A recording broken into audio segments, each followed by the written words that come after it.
Assalamualaikum warahmatullahi wabarakatuh. Kembali lagi bersama saya Rian Agus Widodo, tentunya di channel RAW. Apa kabar semuanya? Mudah-mudahan kalian dalam keadaan sehat walafiat. Nah, di cerita kali ini lanjutan dari part kemarin, dari tayangan yang kemarin. Mas, yang apa sih mas judulnya? Nah, ini dia judulnya.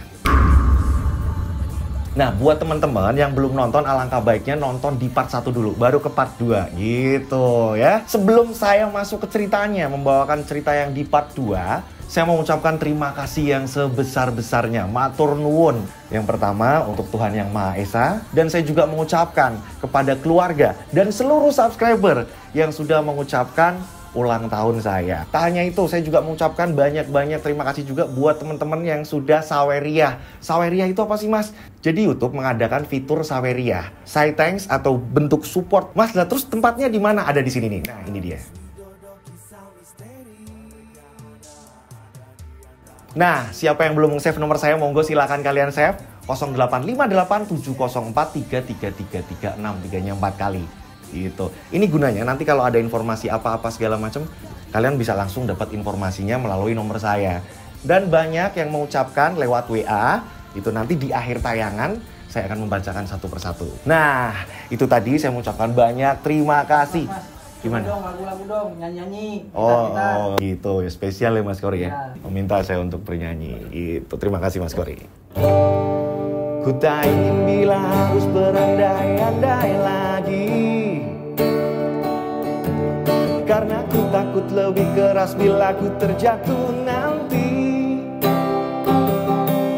Ku tak ingin bila harus berjika-jika lagi,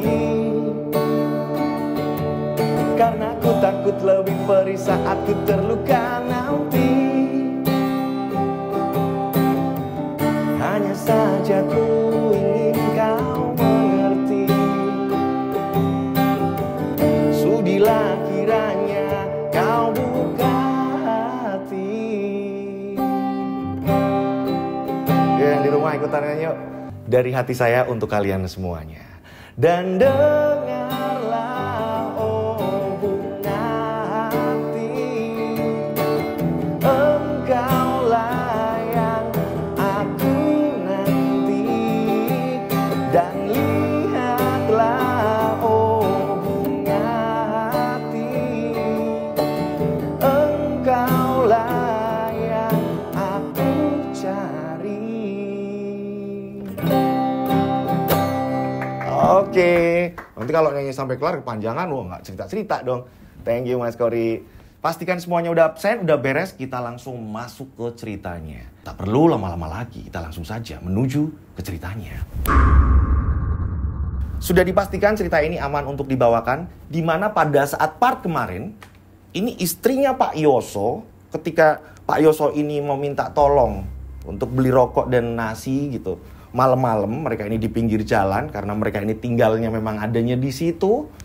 Kaget melihat ini tas ada sesuatu. Nah, sesuatu apa? Kok bisa-bisanya sampai Pak Yoso dan istrinya ini tercengang. Benar-benar kebingungan. Lah ini apa Pak? Kok bisa kayak gini? Lah iya Bu. Kok bisa? Apa itu? Ternyata isi tas itu penuh dengan uang. Perasaan ibu hanya naruh pakaian Pak. Nggak ada yang lain. Terus ibu ngerasa kayak semakin hari kok berat Pak. Ini pakaiannya malah tinggal sedikit. Ada kemana? Terus kenapa berubah jadi uang Pak? Adi ini sampai mendekat. Apa sih Bu? Apa Bu? Lah uang Bu. Anak mereka yang namanya Adi sampai kebingungan. Pada saat Pak Yoso ini mencoba untuk memegang uang itu asli apa enggak gitu kan ya. Dia cek gitu. Bau itu bener-bener amis. Amisnya ini kayak goreng. Goreng udah bernanah. Dan ini baunya sangat menyengat sekali. Saat itu ada penjual bakso lewat. Sampai penjual itu dia kebingungan. Bau apa ini? Kok bau bangke sih? Nah Pak Yoso pun dengar. Bu, udah Bu, ditutup lagi aja Bu. Tutup lagi aja. Iya Pak, baunya minta ampun Pak. Ditutuplah tas tersebut. Kita harus pindah dari sini Bu. Jangan sampai kita kelamaan di sini. Nanti yang ada orang-orang mendekat. Terus mereka ini bisa ngerebut uang ini Bu. Ayo Bu, kita pindah. Ayo Adi, ayo buruan. Ditata. Apa barang-barang kamu? Ayo pindah dari sini. Mereka pun akhirnya meninggalkan tempat itu, di mana mereka ini biasa istirahat, ini di depan ruko. Mereka pergi dari situ. Mereka memutuskan untuk pergi ke kolong jembatan. Gitu. Jadi ada jembatan besar, mereka ini turun, mereka ini ngumpet di situ. Dan memang ketika berpapasan orang, taunya ini Pak Yoso dan keluarga ini ada yang menderita sakit apa? Karena baunya ini minta ampun. Pak Yoso dan istrinya ini belum berani menggunakan uang itu. Pak, jangan dipakai dulu Pak. Siapa tahu ada orang yang masukin uang ini ke dalam tas ini. Loh, lah bukannya tas ini dijaga ibu terus? Ya memang sih Pak, tapi ibu takutnya atau mungkin pas lalai ternyata apa salah. Kalau salah ya nggak mungkin yo, orang ini tas kita. Atau ada orang yang masukin. Adi lihat nggak nak? Nggak lihat Bu. Tapi ada keanehan ya Bu ya. Kita ini kan sudah tidak melanjutkan ritual tersebut. Kok bisa jadi kita punya uang Bu? Shh, Pak udah, nggak usah ngomong kayak gitu dulu. Iya Bapak juga bingung Bu. Aneh aja Bu. Untung pada saat obrolan tersebut, ini Adi tidak mendengar. Adi ini masih nyari tempat ya kan, nata tempat untuk ia ini rebahan.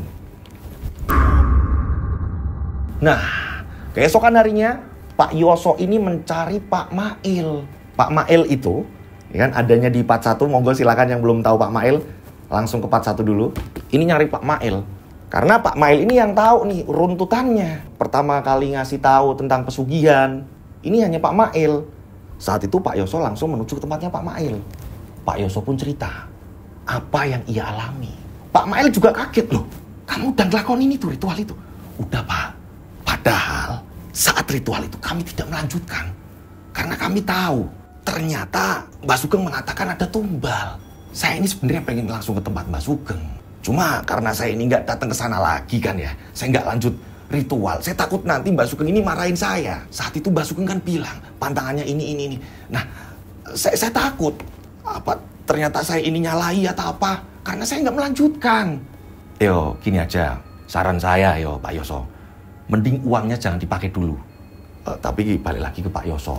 Kalau Pak Yoso ini butuh, yo itu terserah Pak Yoso. Saya soalnya baru nemuin cerita yang seperti ini. Dan yang paling parahnya lagi ya, yang saya cerita tadi, uang itu bau busuk. Nah, gini aja, kalau masalah uang busuk atau apa segala macam, kasih sesajen aja. Taruh di dalam tas itu, diniati aja. Siapa tahu dengan begitu ya uangnya ini bisa digunakan atau apa. Ini berapa hari kemudian setelah udah dikasih sesajen gitu kan ya, taruh di dalam tas itu juga. Mereka juga nggak berani jauh-jauh, mereka ini baliknya ke kolong-kolong jembatan lagi. Karena memang mereka ini lagi butuh uang dan ini ada uang mereka takut untuk memakai. Uang itu tidak bau menyengat. Pak Yoso pun kembali menemui Pak Mail. Pada saat nemuin Pak Mail, iya Pak Yoso, bagaimana Pak? Jadi dipakai atau bagaimana uang itu? Saya nggak berani pakai Pak. Tapi sesuai dengan arahan sampean, saya ini beli bunga-bunga. Saya niati aja dari hati. Pokoknya uang ini ya tidak kenapa-napa. Di kemudian hari saya dan keluarga ini baik-baik saja. Hanya itu Pak. Tapi memang sudah nggak bau lagi. Nah syukurlah kalau memang udah nggak bau lagi.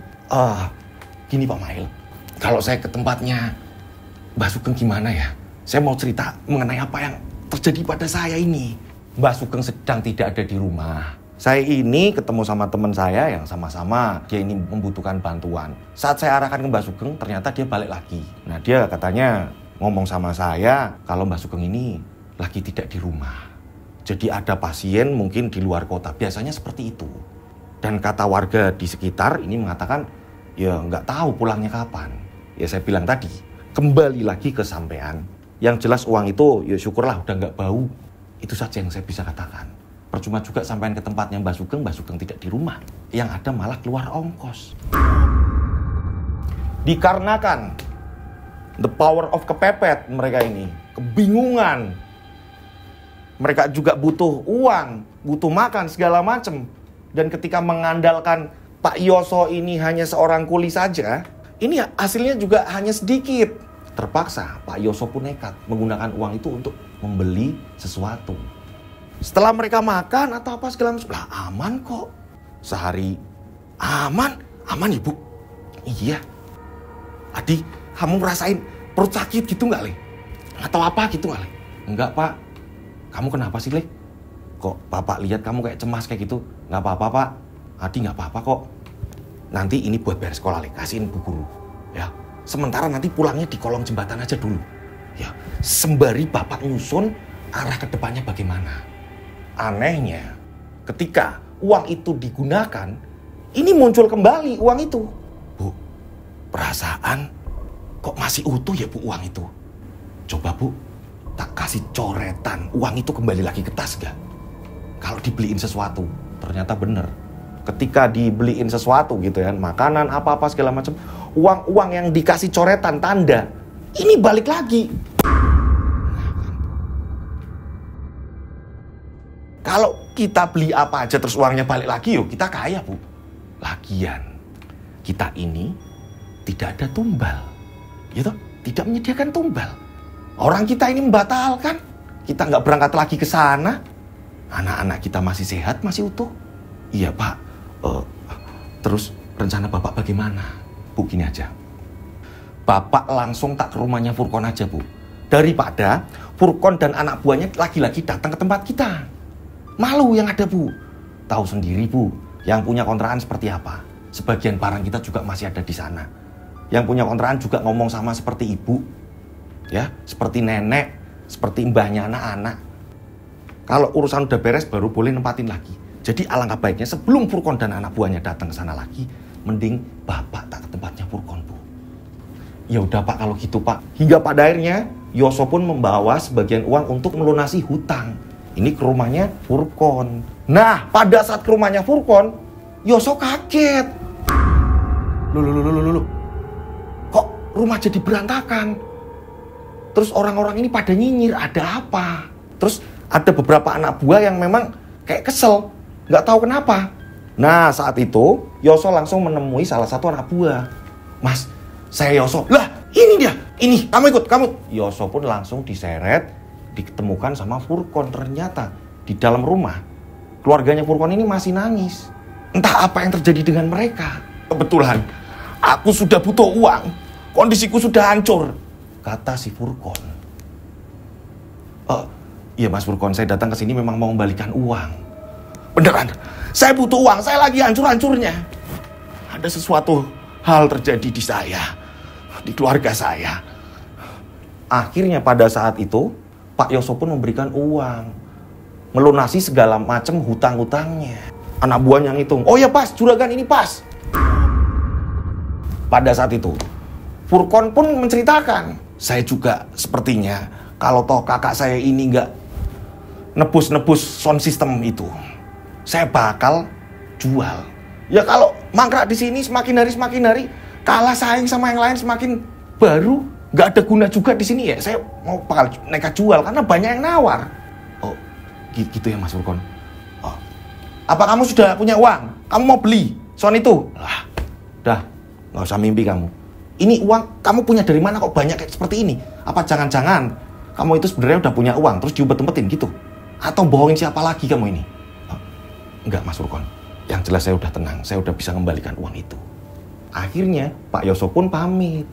Nah, pada saat Pak Yoso ini mau melangkah ke arah gerbang di luar gitu kan, Pak Yoso melihat sangkar burung hantunya Pak Furqon. Ini tumben-tumbennya yang biasanya terlihat dari luar gitu, dari jalanan, sangkarnya ini besar. Ini sangkar tersebut ini ditutup kain hitam, dijaga 2 orang, dan di situ ada beberapa sesajen. Ini burungnya kenapa Mas? Gak usah tanya-tanya. Dodo sana. Iya. Yoso bingung. Kok tumben-tumbennya? Ada apa? Kandang burung itu benar-benar tertutup rapat. Yoso juga tidak mengetahui apa sebenarnya yang terjadi. Singkat cerita, sesampainya ia bertemu dengan istrinya, Yoso pun menceritakan, Bu, kondisinya Furqon seperti ini Bu. Dan sekarang tambah parah Bu. Lah masa sih Pak? Iya Bu. Udah gitu sangkar burung hantunya itu Ibu ditutup kain hitam Bu. Ada sajen dan ada penjaganya. Furqon juga menceritakan kalau sound systemnya akan dijual Bu. Apa Bapak beli aja Bu? Bapak ini gimana sih Pak? Jangan ngawur. Loh, kan hitung-hitung nantinya itu buat usaha Bu. Takutnya kalau uang yang ada di sini terus tiba-tiba habis, Bapak harus gimana lagi? Pak, mending Pak, Eti kan sering sakit. Kita bawa Eti ke rumah sakit sampai bener-bener Eti ini nggak sakit-sakitan lagi. Mending untuk biaya itu, Pak. Ya tahu, Bu. Ibu ingat neneknya Eti bilang apa? Kalau masih susah hidupnya, jangan sampai datang lagi ke sini. Gini, Bu. Gimana kalau kita beli rumah? Singkat cerita, karena Pak Yoso ingin kehidupan ke depan mapan dan takut uang ini tiba-tiba hilang, Pak Yoso nyari informasi nih.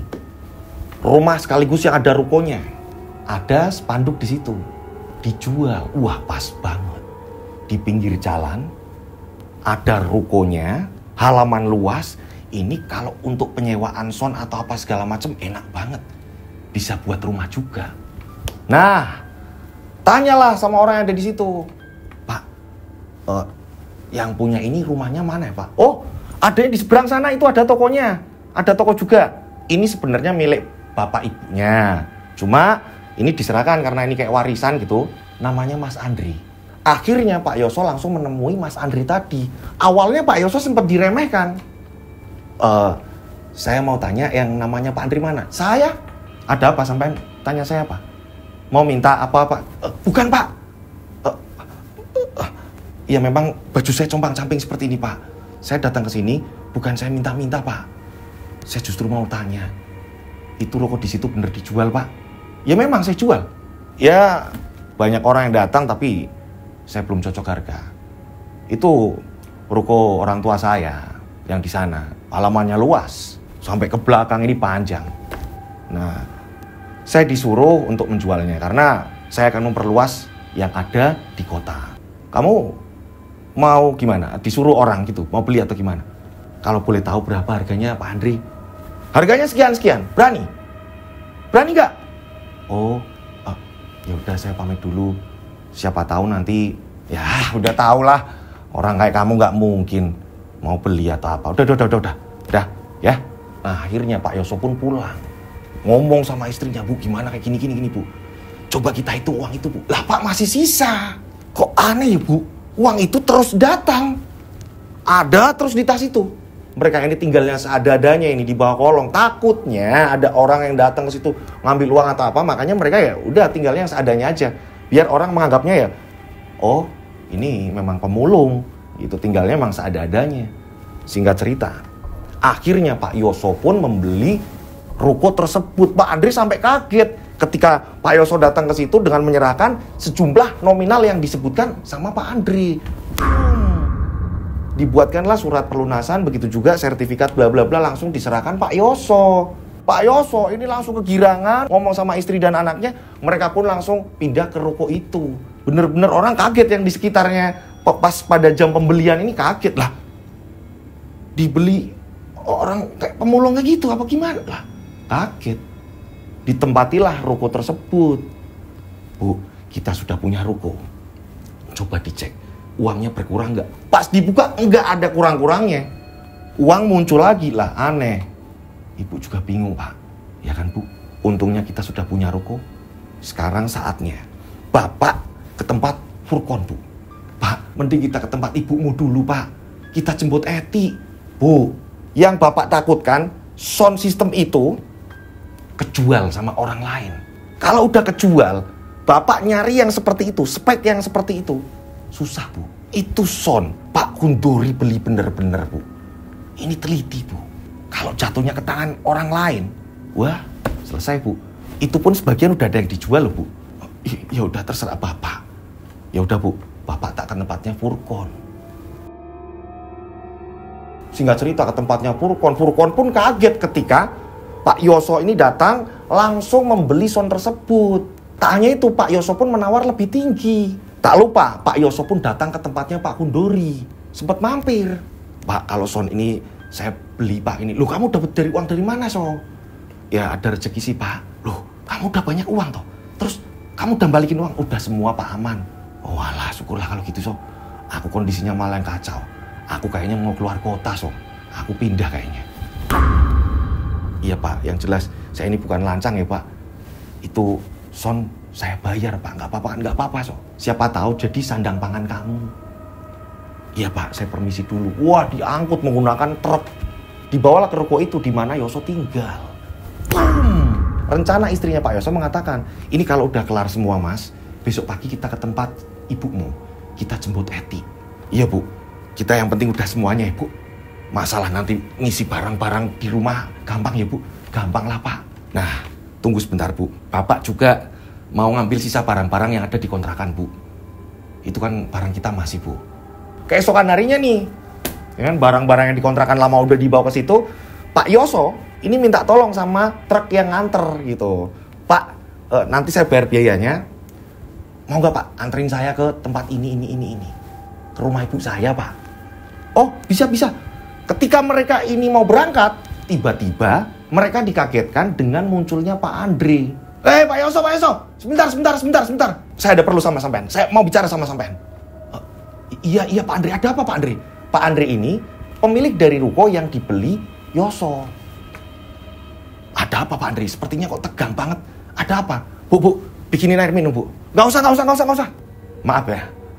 Saya ini sebenarnya pengen membatalkan ini semua. Loh. Kok bisa membatalkan gimana Pak Andre? Saya nggak mau tahu. Ruko ini harus di tangan saya kembali. Tanpa saya mengeluarkan uang sedikit pun. Loh. Sampean ini gimana? Minta dibeli lagi tapi sampean nggak mau ngeluarin uang sepeser pun. Saya mau tanya, uang itu berasal dari mana? Loh, kenapa Pak Andre? Ada apa Pak Andre? Uang itu dari mana? Jelas-jelas itu uang goib. Loh, kok Pak Andre ngomong seperti itu? Banyak saksinya pada saat pembayaran segala macam. Kok Pak Andre ngomong uang goib gimana sih Pak Andre? Lagian datang ke sini mau ngambil tempat ini lagi. Lah, gimana tuh Pak Andre? Saya nggak mau tahu. Loh, nggak bisa Pak Andre. Bu, ambilin surat-surat pembelian, jual beli. Saya udah punya suratnya. Semua lengkap. Jika saya kasuskan, sama saja sampean ini menuduh saya. Menuduh saya dengan saya ini menggunakan uang goib lah apalah segala macam. Lah wong buktinya banyak dan pelunasan sampean juga tanda tangan sendiri. Maaf, saya nggak bisa. Nggak bisa, saya harus kayak gini. Nah, Pak Andre ini ngotot. Bla bla bla. Sampai pada akhirnya mau nggak mau ke tempat Eti ini kayak ditunda lagi. Ada datengin pengacara lah apa segala macam, tetap di sini dimenangkan oleh Pak Yoso. Karena Pak Yoso ini udah lengkap pembayaran segala macam bla bla bla, nggak ada kekurangan sedikit pun. Di situ Pak Andre juga sudah tanda tangan. Di situ juga ada saksi. Udah selesai. Ini yang menjadikan Pak Yoso berpikir setelah semua selesai gitu kan ya. Pak Yoso berpikir dan ngobrol sama istrinya. Bu, kata Pak Andre, kok itu uang goib ya Bu? Kalau toh Pak Andre ini bilang uang goib dan uang itu katanya lenyap lah atau apa kabar dengan Mas Furkon Bu? Bapak bayar hutang dengan menggunakan uang itu. Tapi pas Bapak datang lagi ke sana, ini pas membeli son, Furkon biasa aja Bu. Malah heran kalau Bapak ini bisa beli. Lah, Ibu nggak tahu ya Pak. Kok aneh ya? Kok Pak Andre bilang kalau itu uang goib? Kok Pak Andre bisa tahu ya Bu? Wah, mereka jadi berpikir kan. Singkat cerita, karena ada yang harus mereka selesaikan lebih penting, yaitu menjemput Eti. Begitu juga ini harus ketemu sama Mbah Sugeng. Ke depan ini mereka bakal bagaimana? Setelah semua beres, mereka pun langsung menuju ke tempatnya mbahnya Eti, ibu dari Pak Yoso. Itu rencana mau menjemput Eti mereka ini.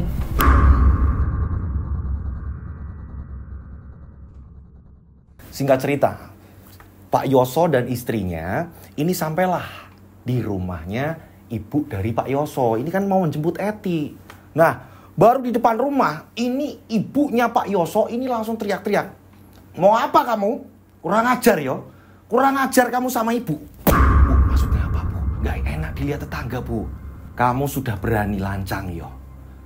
Berani lancang gimana Bu? Justru kedatangan kami ke sini ini ingin membuktikan kepada ibu. Ibu pernah bilang toh, kalau urusan saya sudah selesai, bahkan saya ini sudah mapan, saya baru boleh menjemput Eti toh. Saya ini mau membuktikan, saya mau menjemput Eti Bu.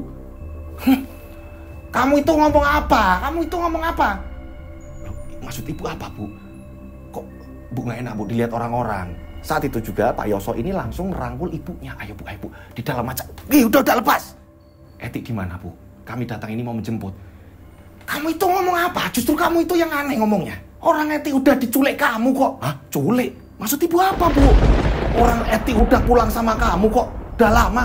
Bu, ibu itu ngomong apa Bu? Kamu gak mikir orang tua itu seperti apa yo? Saya ini pulang dari masjid, ada pengajian. Saat itu saya ini sampai rumah kaget. Ada warga yang mengatakan kalau kamu itu jemput di gang. Jemput di gang, Bu? Saya belum menjemput Eti kok, Bu. Beneran? Eti itu belum sama saya, Bu. Jangan ngawur kamu ngomongnya. Akhirnya tetangga yang memberi keterangan ini dipanggil. Kita sebut saja namanya Mbak Jum. Nah, Mbak Jum ini ditanyain. Jum, cerita no, kalau Eti itu udah dijemput sama si Yoso. Jadi saat itu gini, Mbah. Eti itu lari, Mbah. Lah saya tanya toh, Eti mau kemana? Dijemput bapak. Bilangnya kayak gitu. Dijemput bapak, loh kok bapakmu nggak ke tempat Mbah? Bapak ada di gang depan. Oh gitu. Udah itu aja, Mbah. Saya juga nggak lihat Pak Yoso. Mbak Jum, Bu, saya ini nggak pernah menjemput Eti, Bu. Justru saya ini berjuang semaksimal mungkin membuktikan omongan Ibu. Ibu kan pernah bilang, jangan pernah kesini kalau saya belum mapan. Jangan sampai libatkan anak. Eti kalau di rumah nggak keurus segala macam. Saya datang ke sini justru mau mengurus, Bu. Lagi dijelasin seperti itu, ibunya Pak Yoso tiba-tiba langsung pingsan. Tetangga akhirnya pada langsung berkerumun di situ. Tak lama kemudian siuman. Mereka juga bingung lah, terus kemana Eti?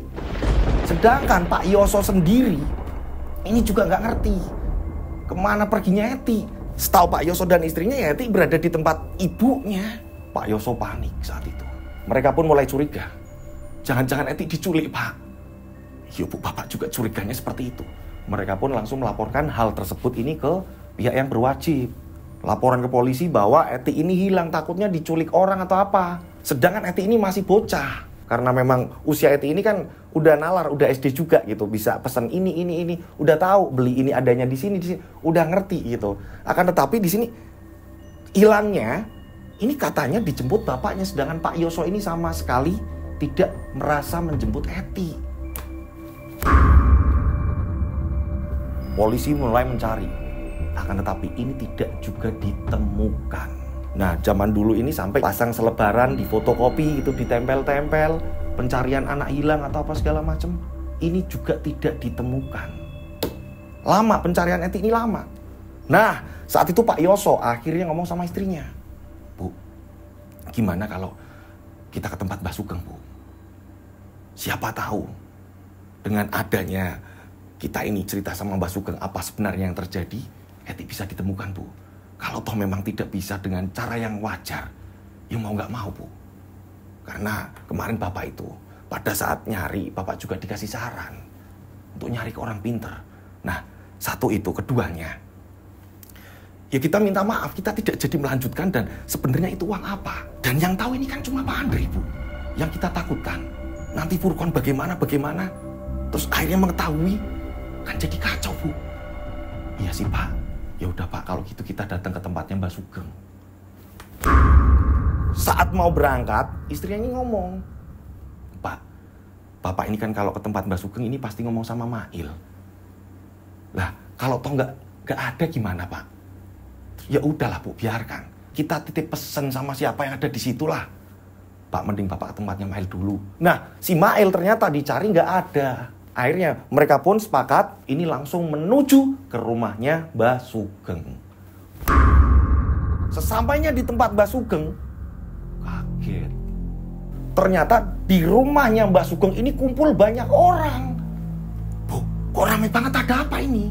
Pada saat itu ya kan, Pak Yoso dan istrinya ini langsung masuk ke dalam kan. Mbak Aton yang saat itu melihat wajahnya Pak Yoso dan istrinya, ini langsung tiba-tiba marah yang awalnya sedang nangis. Ini ada apa ya? Ini ada apa? Saya kesini mau ketemu Mbah Sugeng. Ini kumpul-kumpul ada acara. Kurang ajar kamu ya. Kamu yang sudah membuat semua ini menjadi berantakan. Mbak Atun, anaknya Mbah Sugeng, ini tiba-tiba marah-marah dan menunjuk ke arahnya Pak Yoso dan istrinya. Pak Yoso bingung kan? Ini ada apa loh? Ini yang namanya Yoso, Tun. Ini, udah. Nggak usah dicari lagi orangnya, langsung datang ke sini sendiri. Ada beberapa tamu yang ngomong seperti itu. Nah, ini Mbah Sugeng kemana? Ternyata Mbah Sugeng ini sudah berapa hari meninggal dunia.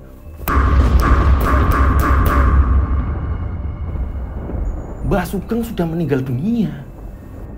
Lah kok bisa?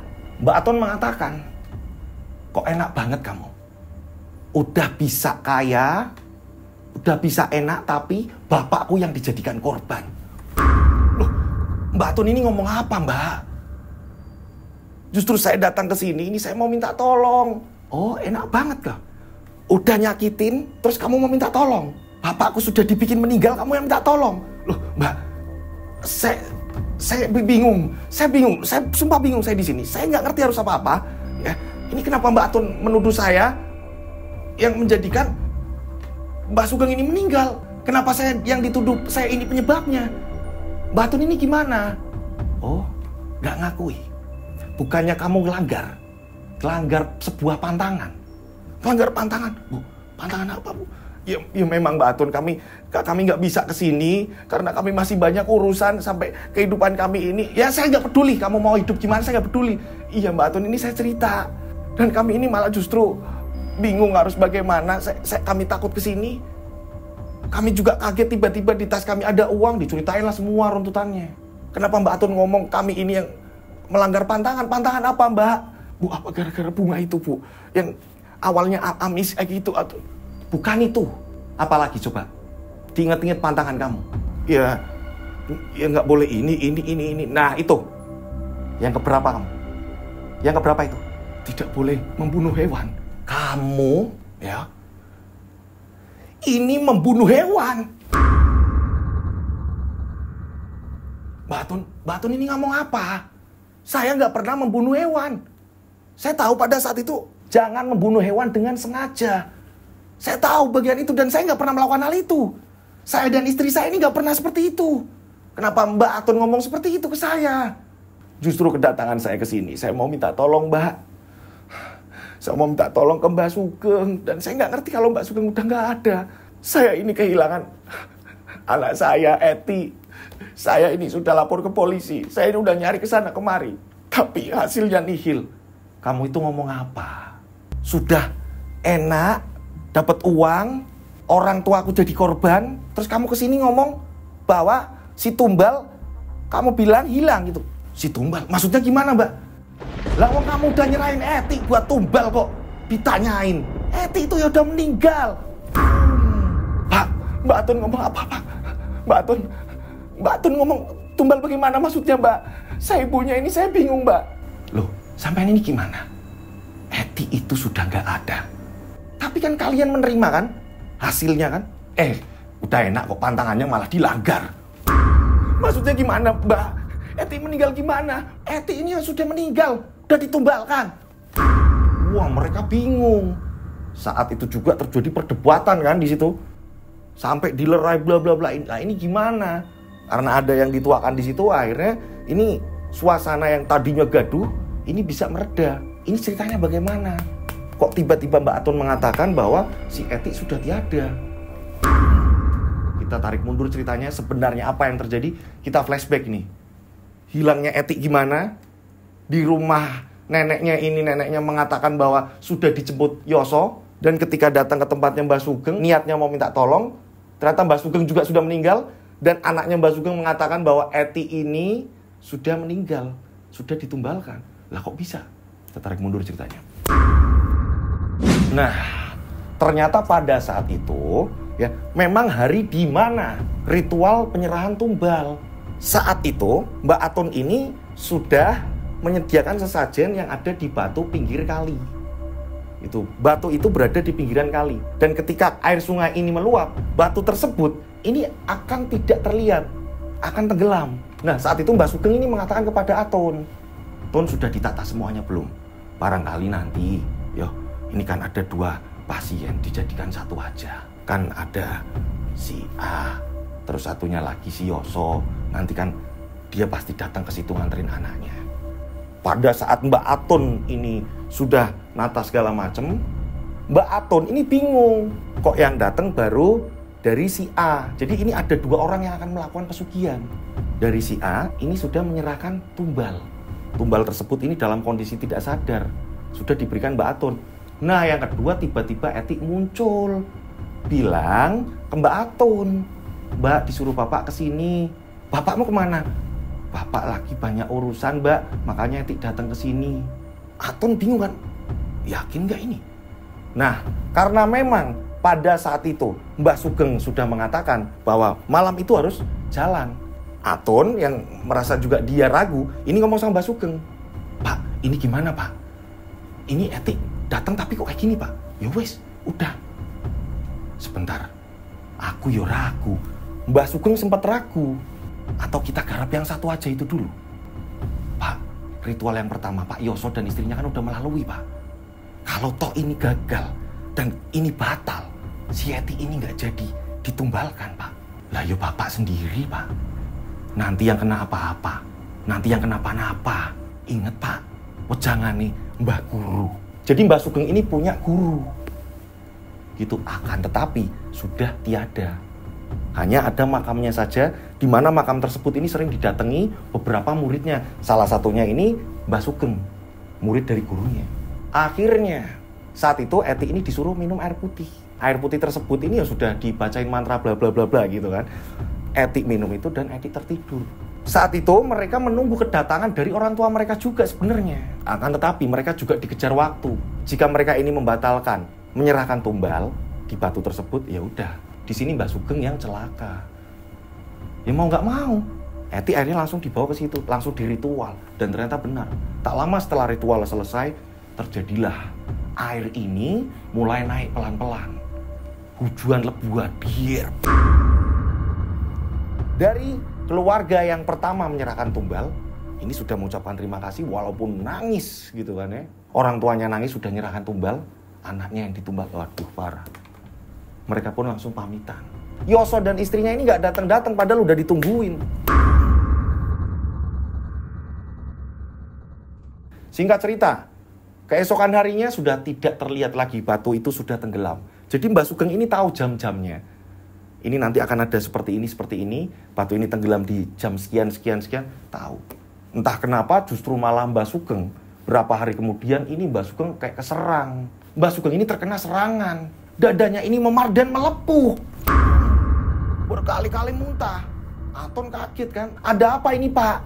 Mbah Sugeng mengatakan, ini ada yang melanggar pantangan. Tapi entah pasien yang mana. Karena memang Mbah Sugeng ini dipercaya banyak pasien yang datang dari mana-mana. Hingga pada akhirnya, dengan kondisi Mbah Sugeng terkena serangan, dan bagi Mbah Sugeng ini ada salah satu pasien yang melanggar pantangan, Mbah Sugeng langsung menuju ke tempat gurunya, yaitu sebuah makam di situ. Memang ngomong sama warga, gitu ya, bilangnya lagi ngatasin pasien di luar kota. Nanti kalau ada yang nyari, bilang seperti itu ya. Mbah Sugeng tidak mengatakan. Cuma Mbah Sugeng mau nyari tahu ini siapa yang membuat saya seperti ini. Dan kok bisa seperti ini, ada apa, serangan ini tidak biasa saja. Singkat cerita, saat Mbah Sugeng semedi, ini Mbah Sugeng ditemui dalam wujud arwah dari gurunya Mbah Sugeng. Di tempat tersebut ada kuncennya juga. Gurunya Mbah Sugeng mengatakan, kamu lalai dan ini adalah akhir dari semuanya. Akhir dari kehidupan kamu. Ini adalah akhir dari kehidupanmu. Sudah tidak bisa lagi. Karena sudah langgar pantangan. Mbah Sugeng memohon di situ. Aton yang pada saat itu nganter sampai kebingungan. Ini kenapa? Ada apa? Saat itu Mbah Sugeng pun pulang. Dan setelah sesampainya di rumah, Mbah Sugeng ini ngomong sama Aton. Ini Yoso. Dia ini melanggar pantangan, yaitu membunuh hewan. Aton langsung gak terima lah, kok bisa kayak gini. Kok Yoso enak banget. Udah ditolong, kok bapakku ini justru malah dikorbankan. Saat itu Mbah Sugeng muntah darah terus menerus hingga pada akhirnya Mbah Sugeng pun ini ngomong sama Aton, kamu yang menggantikan bapak. Bapak sudah tidak kuat lagi. Mbah Sugeng pun akhirnya meninggal. Gegerlah kabar itu sampai di telinga-telinganya para murid-muridnya. Kan pasien juga pada datang yang pernah dibantu Mbah Yoso. Flashback pun selesai. Saat itu Aton menceritakan semuanya. Di sini Pak Yoso ini membela diri. Saya ini tidak pernah yang namanya sengaja membunuh hewan atau saya nggak pernah. Kenapa Mbak Aton ini menuduh saya seperti ini? Saya nggak ngerti Mbak. Apa yang dikatakan Mbak Aton? Saya nggak pernah membunuh itu. Mbak, iya Mbak, terus anak saya di mana? Ibu itu gimana? Anaknya anak. Orang saya ini yang ngerasain sakit hati kok. Kalian ini melanggar pantangan.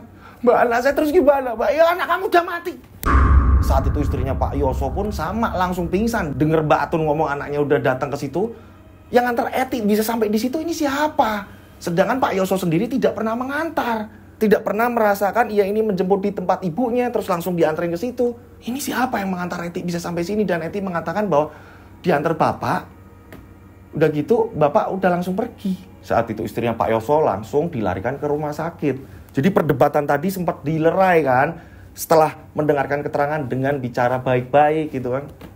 Sesampainya di rumah sakit, dokter mengatakan jika istrinya Pak Yoso mengalami koma. Lah kok bisa langsung seperti itu? Awalnya ini hanya pingsan. Pada saat mereka ini menuju ke rumah sakit, Atun ini wah berontak, dia ini ngamuk segala macam. Untung banyak warga yang di situ menenangkan. Berapa hari sudah, istrinya Pak Yoso ini belum siuman. Akhirnya Pak Yoso pun pulang. Ketemulah sama Adi. Niat Pak Yoso juga mau ngambil uang untuk pembayaran. Ini bagaimana istri saya harus selamat.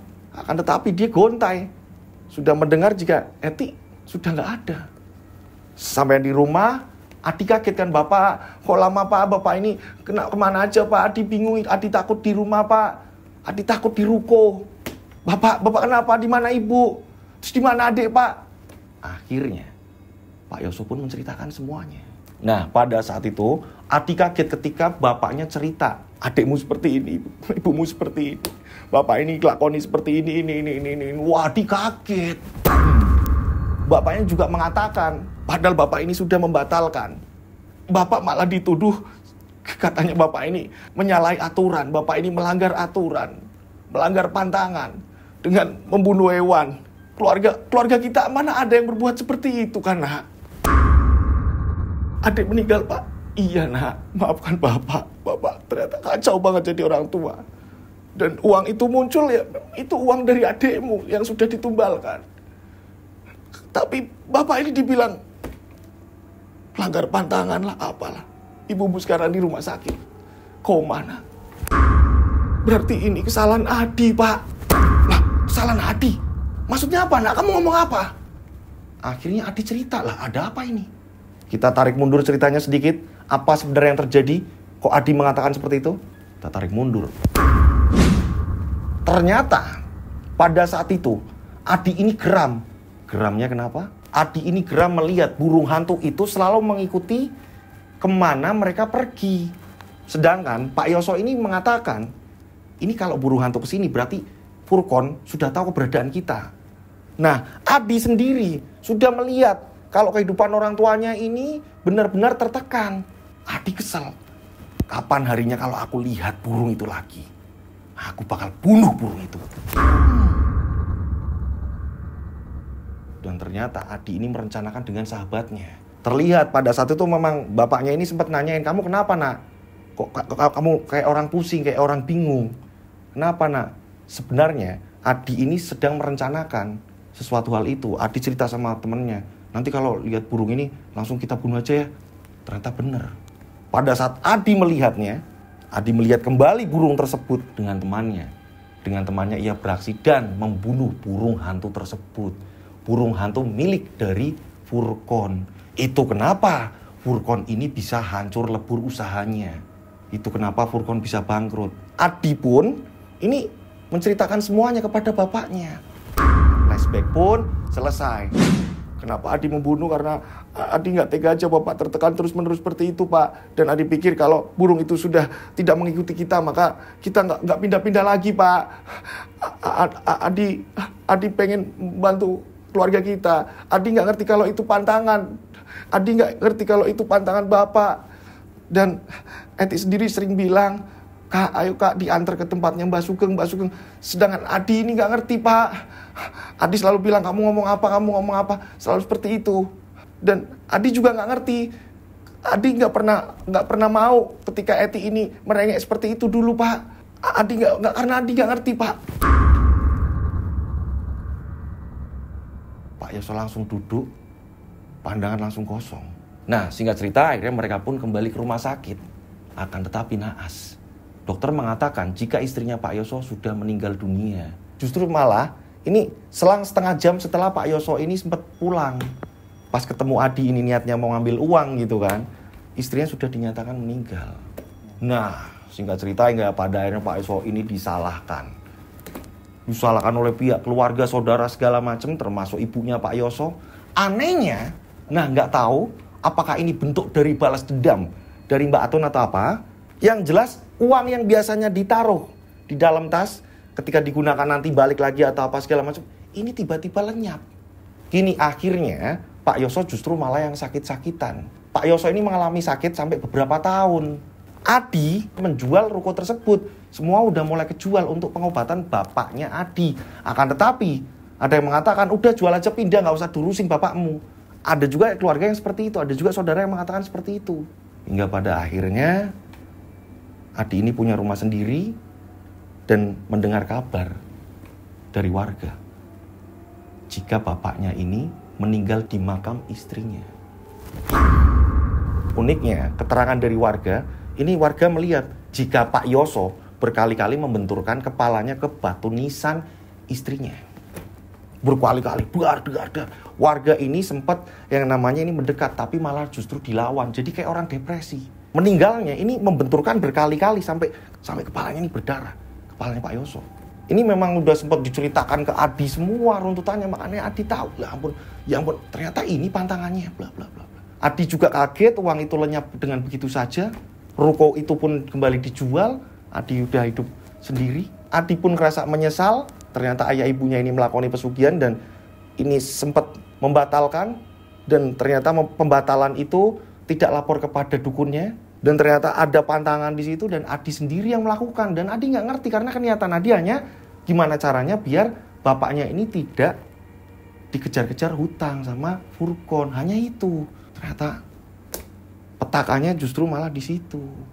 Ada yang mengatakan bahwa balasan itu justru malah dari si Mbak Atun. Bisa jadi kayak balas dendam gitu, kayak nggak terima atau apa gitu. Ada yang mengatakan seperti itu. Dan Mas Adi pun di situ ditenangkan sama beberapa sahabatnya. Ini adalah sebuah pelajaran besar dan jangan sampai terulang lagi. Gitu, bahwa yang namanya pesugihan atau apa segala macam ini ada efeknya. Yang namanya udah perjanjian sama iblis. Iblis kok buat main-main? Ya hancur lah. Nah, cerita pun selesai. Saya mengucapkan banyak terima kasih buat pengirim cerita ini. Karena ceritanya ini panjang sampai saya bikin 2 part. Dan ngeri sekali. Di sini ada edukasi yang baik diambil, yang buruk ditinggalkan. Seperti janji saya akan mengucapkan terima kasih dan saya akan membacakan satu persatu kiriman-kiriman ucapan selamat ulang tahun dari saudara-saudaraku subscriber semuanya yang sudah masuk ke WA saya gitu. Inilah saya akan membacakan semuanya. Saya mengucapkan banyak terima kasih nih karena ucapannya banyak banget yang membuat saya nih saya harus memberikan yang spesial juga dengan saya membacakan di tayangan saya. Gitu. Yang pertama, ini ada Eyang Marni dari Klaten. Selamat malam Mas Dodo, ini Nenek Marni Klaten. Selamat ultah ya. Semoga panjang umur, sehat selalu, rezeki semakin lancar dan berkah. Amin. Semoga Allah selalu melindungi di setiap aktivitas Mas Dodo. Nenek Marni cuma bisa ngasih doa yang terbaik buat Mas Dodo. Semoga channel Mas Dodo selalu sukses dan tanpa ada kendala juga. Terlindungi dari kejahatan apapun dan dari manapun. Amin. Terima kasih Eyang Marni di Klaten gitu ya. Amin. Terima kasih Nenek, sehat selalu, panjang umur buat Nenek ya. Terus ada Mbak Ami dari Kebumen gitu. Ini Mbak Ami nih. Selamat ulang tahun Dek Rian Agus Widodo. Semoga panjang umur, sehat selalu, tambah sukses dan tambah jaya bersama timnya. Amin. Dan dimudahkan rezekinya. Amin. Ini ada dari Mbak Nurpada Pontianak. Semoga sehat selalu, panjang umur, murah rezeki Mas Rian bin Agus Widodo. Amin, terima kasih Mbak Nur, sehat selalu buat Mbak Nur, sukses selalu gitu ya. Terus ada Halimah di Jakpus. Happy birthday Mas. Terima kasih doanya, sukses selalu buat Mbak Halimah di Jakpus. Ini ada Bu Sutia Jepara. Selamat ulang tahun Mas Dodo, sehat selalu, murah rezekinya, cepet dapet jodoh. Amin. Ini ada Mbak Aling Nini. Happy birthday Mas Dodo, panjang umur, sehat selalu. Semoga apa yang diimpikan dan dicita-citakan semuanya tercapai. Dan semoga kedua channel Mas Dodo sukses dan terkenal. Sehat dan bahagia selalu. Wish you all the best ya Mas. Terima kasih Mbak Aling Nini, sukses selalu ya Mbak. Panjang umur, sehat selalu. Terus ini ada Siti Kasmina di Lamongan. Selamat ulang tahun Mas Dodo, semoga panjang umur, sehat selalu, sukses dunia akhirat. Tetap rendah hati, maaf ya Mas, baru ngucapin kemarin sibuk banget. Terima kasih Mbak, terima kasih matur nuwun banget buat Mbak Siti Kasmina Lamongan. Terus ada Mbak Ati di Malang. Selamat ulang tahun yo Le Dodo. Le itu kalau di daerah Jawa ini panggilan untuk anak laki-laki, Le gitu. Nah ini Mbak Ati dari Malang. Selamat ulang tahun yo Le Dodo, semoga panjang umur, sehat, selalu sukses, semoga tercapai yang dicita-citakan. Amin. Amin, amin, amin. Ada Rose di Hong Kong. Selamat ulang tahun Mas, semoga panjang umur, sehat selalu dan dimurahkan rezekinya, dilapangkan hatinya dan senantiasa dalam lindungan Allah Subhanahu wa taala. Amin dan sukses. Maaf lambat. Amin, amin. Amin, amin. Terima kasih. Terus ada Eyang Eni di Surabaya. Happy birthday Mas Dodo. Wish you all the best. Terima kasih buat Eyang Eni di Surabaya. Di Surabaya. Terus ada Nikmah di Madinah. Sehat-sehat selalu. Semoga berkah, bertambah keimanannya. Amin, amin, amin, amin, amin. Terus ada Retno Budi Yustari di Taiwan. Gitu. Ini dari Taiwan. Sugeng Ambal Warso wong ganteng, paringi sehat, sukses dan acaranya makin banyak yang suka. Love you Luber. Bu Aini gitu katanya. Terima kasih Mbak doanya, Mbak Retno, mudah-mudahan ini banyak rezeki melimpah juga ya di Taiwan. Sehat selalu. Amin, amin. Terus ada dari Mama Noval. Selamat ulang tahun Mas Dodo, semoga panjang umur, sehat selalu, tambah sukses dan tambah banyak penggemarnya. Jadi anak yang soleh, berbakti kepada kedua orang tuanya. Maaf Mama Noval nggak bisa ngasih kado buat Mas Dodo. Bisanya ngasih doa aja dari jauh. Amin. Terima kasih Mama. Terus ada lagi dari Ami Manado. Milad barokah, sehat selalu, banyak rezeki, dimudahkan segala urusannya. Selalu dalam lindungan Allah Subhanahu wa taala. Amin. Dan cepat dapat jodoh katanya. Wah, amin, amin, amin, amin, amin, amin. Amin doanya, mudah-mudahan lekas diijabah doanya, amin. Nah, terus ada Wati di Kuningan. Selamat ulang tahun Mas Dodo, doa terbaik dari saya. Amin. Terima kasih doanya. Sukses selalu buat Mbak Wati di Kuningan. Astuti di Bali. Happy day Mas Rian, sehat selalu, rezeki dilancarkan. Amin. Terus ada Rau Isma Kendari. Isma dari Kendari ini. Yaumul Milad Kak Rian, barakallahu fi umrik. Semoga kesehatan, rezeki, serta umur panjang selalu menyertai Kak Rian. Amin ya rabbal alamin. Amin, amin. Matur nuwun doanya. Sukses selalu buat Kak Isma di Kendari. Terus ada Kak Eci di Karawang. Betulta Mas Dodo, moga di tahun ini lebih baik dari tahun sebelumnya. Amin, amin, amin. Terima kasih Kak doanya Kak. Banyak rezeki juga buat Kak Eci di Karawang. Terus ada Kak Sabe Sata Bavantu Sukita. Wah, namanya panjang banget ini. Di Hong Kong nih. Happy day Mas Dodo, panjang umur, bahagia, rezekinya lancar dan pastinya selalu diberi kesehatan. Amin.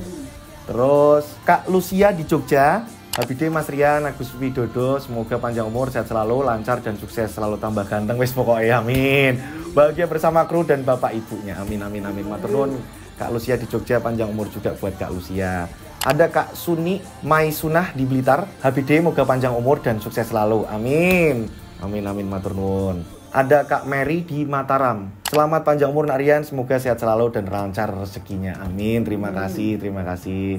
Terus ada Kak Dini di Lombok. Selamat Bang, panjang umur, sukses dan sehat selalu. Saya terima bunganya, semoga cinta dan kasih sayangnya nyusul. Amin. Saya terima bunganya, bunga gimana Mbak? Mbak Dini di Lombok, mudah-mudahan sehat selalu ya Mbak Dini, panjang umur. Terus ada Mama Asif di Indramayu. Happy birthday Mas Rian. Ya, terima kasih buat Mama Asif, panjang umur juga buat Mama Asif, sehat selalu, sukses. Terus ada Kak Lisa di Bogor. Happy birthday Kak Agus, selamat ulang tahun, doa terbaiknya. Semoga panjang umur, sukses, dimudahkan segalanya. Amin, amin, amin, matur nuwun. Terus ada Kak Ana di Jambi. Selamat ya Mas, semoga diberi umur yang berkah, dilimpahi kesehatan, dilimpahi keselamatan, dan dilimpahi rezeki yang banyak serta halal. Amin, amin, amin. Buat Kak Ani di Pangandaran, barakallah fi umrik Mas Dodo, sukses terus. Amin. Terus ada Bu Sulis di Lumajang. Barakallah fi umrik Mas Dodo, semoga panjang umur, sehat selalu, banyak rezeki dan semoga makin sukses. Amin. Terus ada Mbak Nani juga mengucapkan sukses selalu buat Mbak Nani, panjang umur, sehat selalu Mbak. Terus ada Erniah Wonosobo. Happy birthday Mas Dodo, Masya Allah, tambah ganteng, semoga selalu diberi kesehatan, panjang umur, murah rezeki dan selalu diberikan kelancaran dan kemudahan. Sukses selalu dalam lindungan Allah Subhanahu wa taala. Amin. Amin. Terus ini ada Mbak Leha di Hongkong. Birthday Mas Dodo. Leha doain panjang umur, sehat selalu, banyak rezeki, deket jodoh ya.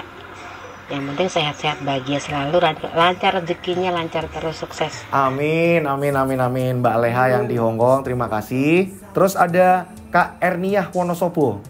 Happy birthday Mas Dodo, Masya Allah tambah ganteng. Semoga selalu diberikan kesehatan, panjang umur, murah rezeki, dan selalu diberi kelancaran dan kemudahan, sukses selalu dalam lindungan Allah Subhanahu Wa Taala. Amin. Ada Mbak Ati di Widodaren, Jatim, Jawa Timur. Oh, Widodaren ternyata ada juga Mas Korik di Jawa Timur. Happy birthday Mas Rian, panjang umur, sehat selalu, lancar rezekinya dan sukses. Amin.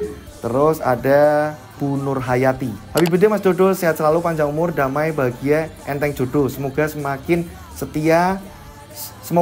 setia juga dengan kita ya. Amin. Bu Nur sehat selalu nggih Bu Nur. Bu Yuyun yang ada di Jakarta Timur, berbahagialah di hari spesialmu Mas, tentunya bersama orang-orang terkasih Mas Dodo. Selamat hari lahir di bulan Agustus. Teruntuk Mas Dodo tercinta terkasih. Senantiasa Mas Dodo panjang umur, sehat, bahagia dan sukses selalu, dan terwujud apa yang Mas cita-citakan. Barakallah fi umrik Mas Dodo. Amin, amin Bu. Terima kasih doanya Bu. Ada Sonia di Bali. Happy birthday Mas, all the best. Terima kasih doanya. Sonia di Bali, panjang umur, sehat selalu. Terus ada Ana di Singkawang. Barakallah fi umrik. Terima kasih doanya buat Ana di Singkawang, panjang umur, sehat selalu nggih. Terus ada Risma Taiwan. Nih ada Kak Risma di Taiwan. Happy birthday Bang Rian, sehat-sehat, panjang umur dan sukses selalu. Amin. Terus ada Ian di Temanggung. Happy birthday Mas Rian Agus Widodo, semoga sehat selalu dan panjang umur, dimudahkan segala rezekinya, amin. Oh ya Mas, saya juga kelahiran Agustus juga. Wah Mas Ian dari Temanggung, ini ternyata sama nih, Agustus juga. Terus ada lagi nih dari Rau Dayat Sumedang. Selamat ulang tahun Bang, sehat selalu, panjang umur, lebih giat lagi beribadah. Amin ya Allah, amin. Salam satu Tuhan, amin, amin, amin, amin. Ini dari Bu Rati di Bandung. Selamat ulang tahun Dodo, semoga panjang umur, sehat dan bahagia selalu. Semoga cepat ketemu jodoh yang soleha. Salam juga buat bundanya. Ya Mas. Nah terima kasih juga buat Bu Nelly. Selamat ulang tahun, semoga panjang umur dan murah rezeki. And feel pleasure. Wah ini bahasa Belanda ini ya. Di Belanda saya mengucapkan banyak terima kasih. Ada Nur Hayati di Riau. Selamat ulang tahun Mas Rian, semoga dengan bertambah usia Allah selalu memberikan berkah rezeki, kesehatan, keselamatan, kesuksesan, dan juga jodoh idaman Mas Rian. Amin, amin. Semangat, bum bum bum bum. Terus ada Kak Kristina di Pontianak. Selamat ulang tahun Mas Dodo, semoga panjang umur, sehat selalu, rezekinya berlimpah, dan semoga channel Rau dan Yoskai naik terus. Amin ya Allah, amin. Titip salam untuk tim dan ibunya Mas. Siap. Sarah Jakarta, semoga tambah sukses Mas Rian. Amin. Terima kasih buat Sarah di Jakarta. Terus ada Rupiati Malang. Barakallah fi umrik. Terima kasih buat Kak Rupiati di Malang, Jawa Timur. Terus ada Kak Adi Sugianto di Cimahi. Selamat ulang tahun Mas Widodo. Terima kasih Kak Adi di Cimahi. Terus ada Kak Elisa di Arab Saudi. Barakallah fi umrik Mas Dodo. Semoga Mas Dodo panjang umur, sehat selalu, dan timnya selalu sukses. Terus ada Kak Pasya di Indramayu. Happy birthday Kak Rian, semoga diberi kesehatan dan umur yang berkah. Pokoknya doa yang terbaik buat Kak Rian. Amin, amin, amin. Ada Mama Ayang di Saudi. Masya Allah, barakallah fi umrik. Happy birthday Mas Dodo. Wish all the best. Matur nuwun. Terima kasih Mama Ayang di Saudi. Sehat selalu di sana, banyak rezeki. Terus ada Kak Janti di Australia. Selamat, banyak rezeki dan sukses selalu. Amin. Kak Janti di Australia. Kak Yedi Prihatin di Kudus. Semoga sehat selalu dan panjang umur yang barakallah. Amin. Terus ada Kak Ani di Blitar. Happy birthday Mas Dodo, semoga cukup umur, sehat terus, murah rezeki, terus semogakan cita-citanya dan cepat nemu jodoh dunia akhirat. Amin. Amin, amin, amin, amin. Terus ada Kak Ismail di Malaysia. Happy birthday my friend, semoga panjang umur, murah rezeki. Amin. Amin. Mas Ismail di Malaysia, sukses terus. Terus ada Sria Brebes, dari Brebes ini, dari Mbak Sria. Happy birthday Mas Dodo, barakallah fi umrik, selalu sehat, selalu dalam lindungan Allah. Sukses selalu dan semoga cepat dapat jodoh. Amin ya Allah. Wah doanya cepat dapat jodoh semua nih. Desa Sri di Bali. Matulta Mas Rian, panjang umur dan sukses selalu. Sebagiannya nanti akan saya bacakan lagi di tayangan Yoskai Official gitu. Yoskai Official News saya bakal bacain lagi semuanya. Karena memang ini panjang banget, banyak banget. Dan saya mengucapkan banyak terima kasih. Ya kan? Ini doa terbaik juga buat semuanya, seluruh subscriber saya. Panjang umur, sehat selalu, banyak rezeki. dijauhkan dari mara bahaya. Amin, amin, amin, amin, amin. Banyak sekali di sini yang saya belum bacakan ya. Ini saya mengucapkan banyak terima kasih. Ternyata, wow, saudara saya ini banyak sekali. Gitu ya. Ini saya belum buka yang ada di Instagram, belum juga yang ada di TikTok. Saya mohon maaf ya, kadang-kadang saya balas telat, tapi bagi saya walaupun telat, ini saya sendiri yang membalas gitu. Jadi saya biar kenal satu persatu siapapun teman-teman yang udah komentar gitu. Saya mengucapkan banyak terima kasih ya. Sukses selalu. Nah, seperti biasa, ini tayangan selanjutnya. Ini tayangan yang sudah pernah tayang. Ini dikarenakan banyak subscriber ibu-ibu yang menginginkan seperti itu gitu. Buat teman-teman yang udah pernah nonton, mau nonton lagi silahkan monggo gitu ya. Oke, selamat menyaksikan tayangan selanjutnya. Akhir kata saya Rian Agus Widodo mengucapkan wassalamualaikum warahmatullahi wabarakatuh. Mereka ada di antara kita. Yo Sky.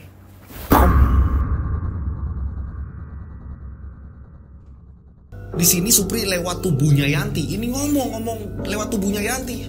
Iya, tolong aku. Susuk ini terlalu berat. Susuk ini terlalu menggangguku. Boom, boom. Assalamualaikum warahmatullahi wabarakatuh. Kembali lagi bersama saya Rian Agus Widodo. Boom, boom, boom, boom, boom, boom. Apa kabar semuanya? Mudah-mudahan kalian dalam keadaan sehat walafiat. Udah pasti itu doa saya kan. Oke, sembari absen ya kan, dari mana kalian, kota mana, dan banyak yang masuk sekarang baru-baru dari penonton-penonton baru. Selamat datang di channel Rian Agus Widodo ya kan. Kita biar saling kenal, monggo silahkan absen. Ini ada kiriman cerita ya kan. Ini kiriman cerita ini sampai saya ini sempat bingung ya kan. Ini ceritanya ngeri banget. Ngeri, super ngeri banget. Gimana nggak ngeri coba? Hanya karena pasang susuk ini meninggalnya susah. Ada seorang pasang susuk dan meninggalnya ini susah, dan gentayangan terus menerus. Dan ini kejadiannya real di Medan. Dan bahkan saya sampai bingung, akhirnya saya telepon. Karena urutan ceritanya ini ngacak ya kan. Akhirnya saya telepon. Ini buat teman-teman di rumah juga nih, kalau pas ngirim cerita, ini per paragraf kirim, per paragraf kirim. Kasih sebentar Mas Abril. Nah, seperti ini. Cara ngirim ceritanya seperti ini. Per paragraf kirim, per paragraf kirim. Jadi saya ini gampang untuk menghafal. Kalian udah penasaran seperti apa orang yang memakai susuk itu, seperti apa matinya, meninggalnya seperti apa? Tak perlu lama-lama lagi, kita langsung saja menuju ke ceritanya.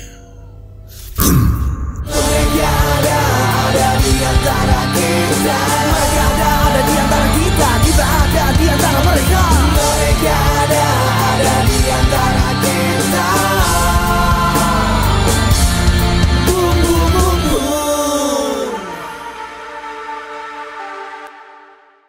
Seperti biasa, nama tempat disamarkan. Tapi spesial, untuk di cerita ini gak ada yang disamarkan. Semuanya sama. Boom! Semuanya sama. Ini ada seorang bapak-bapak, ini mempunyai 2 orang istri. Sama istri pertama, ini mempunyai 5 anak. Begitu juga istri kedua, 5 anak juga. Nah tapi, kedua-dua istrinya ini mereka memutuskan untuk pulang ke rumah masing-masing.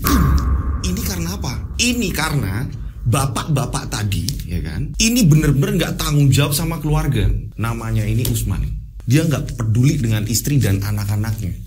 Dan Usman sendiri, dia ini sering yang namanya mabok-mabokan, judilah, apalah segala macam. Ini bener-bener wah parah. Dan lebih parahnya lagi, ini main perempuan. Udah tahu anaknya banyak kan, berarti 10 orang kan ya.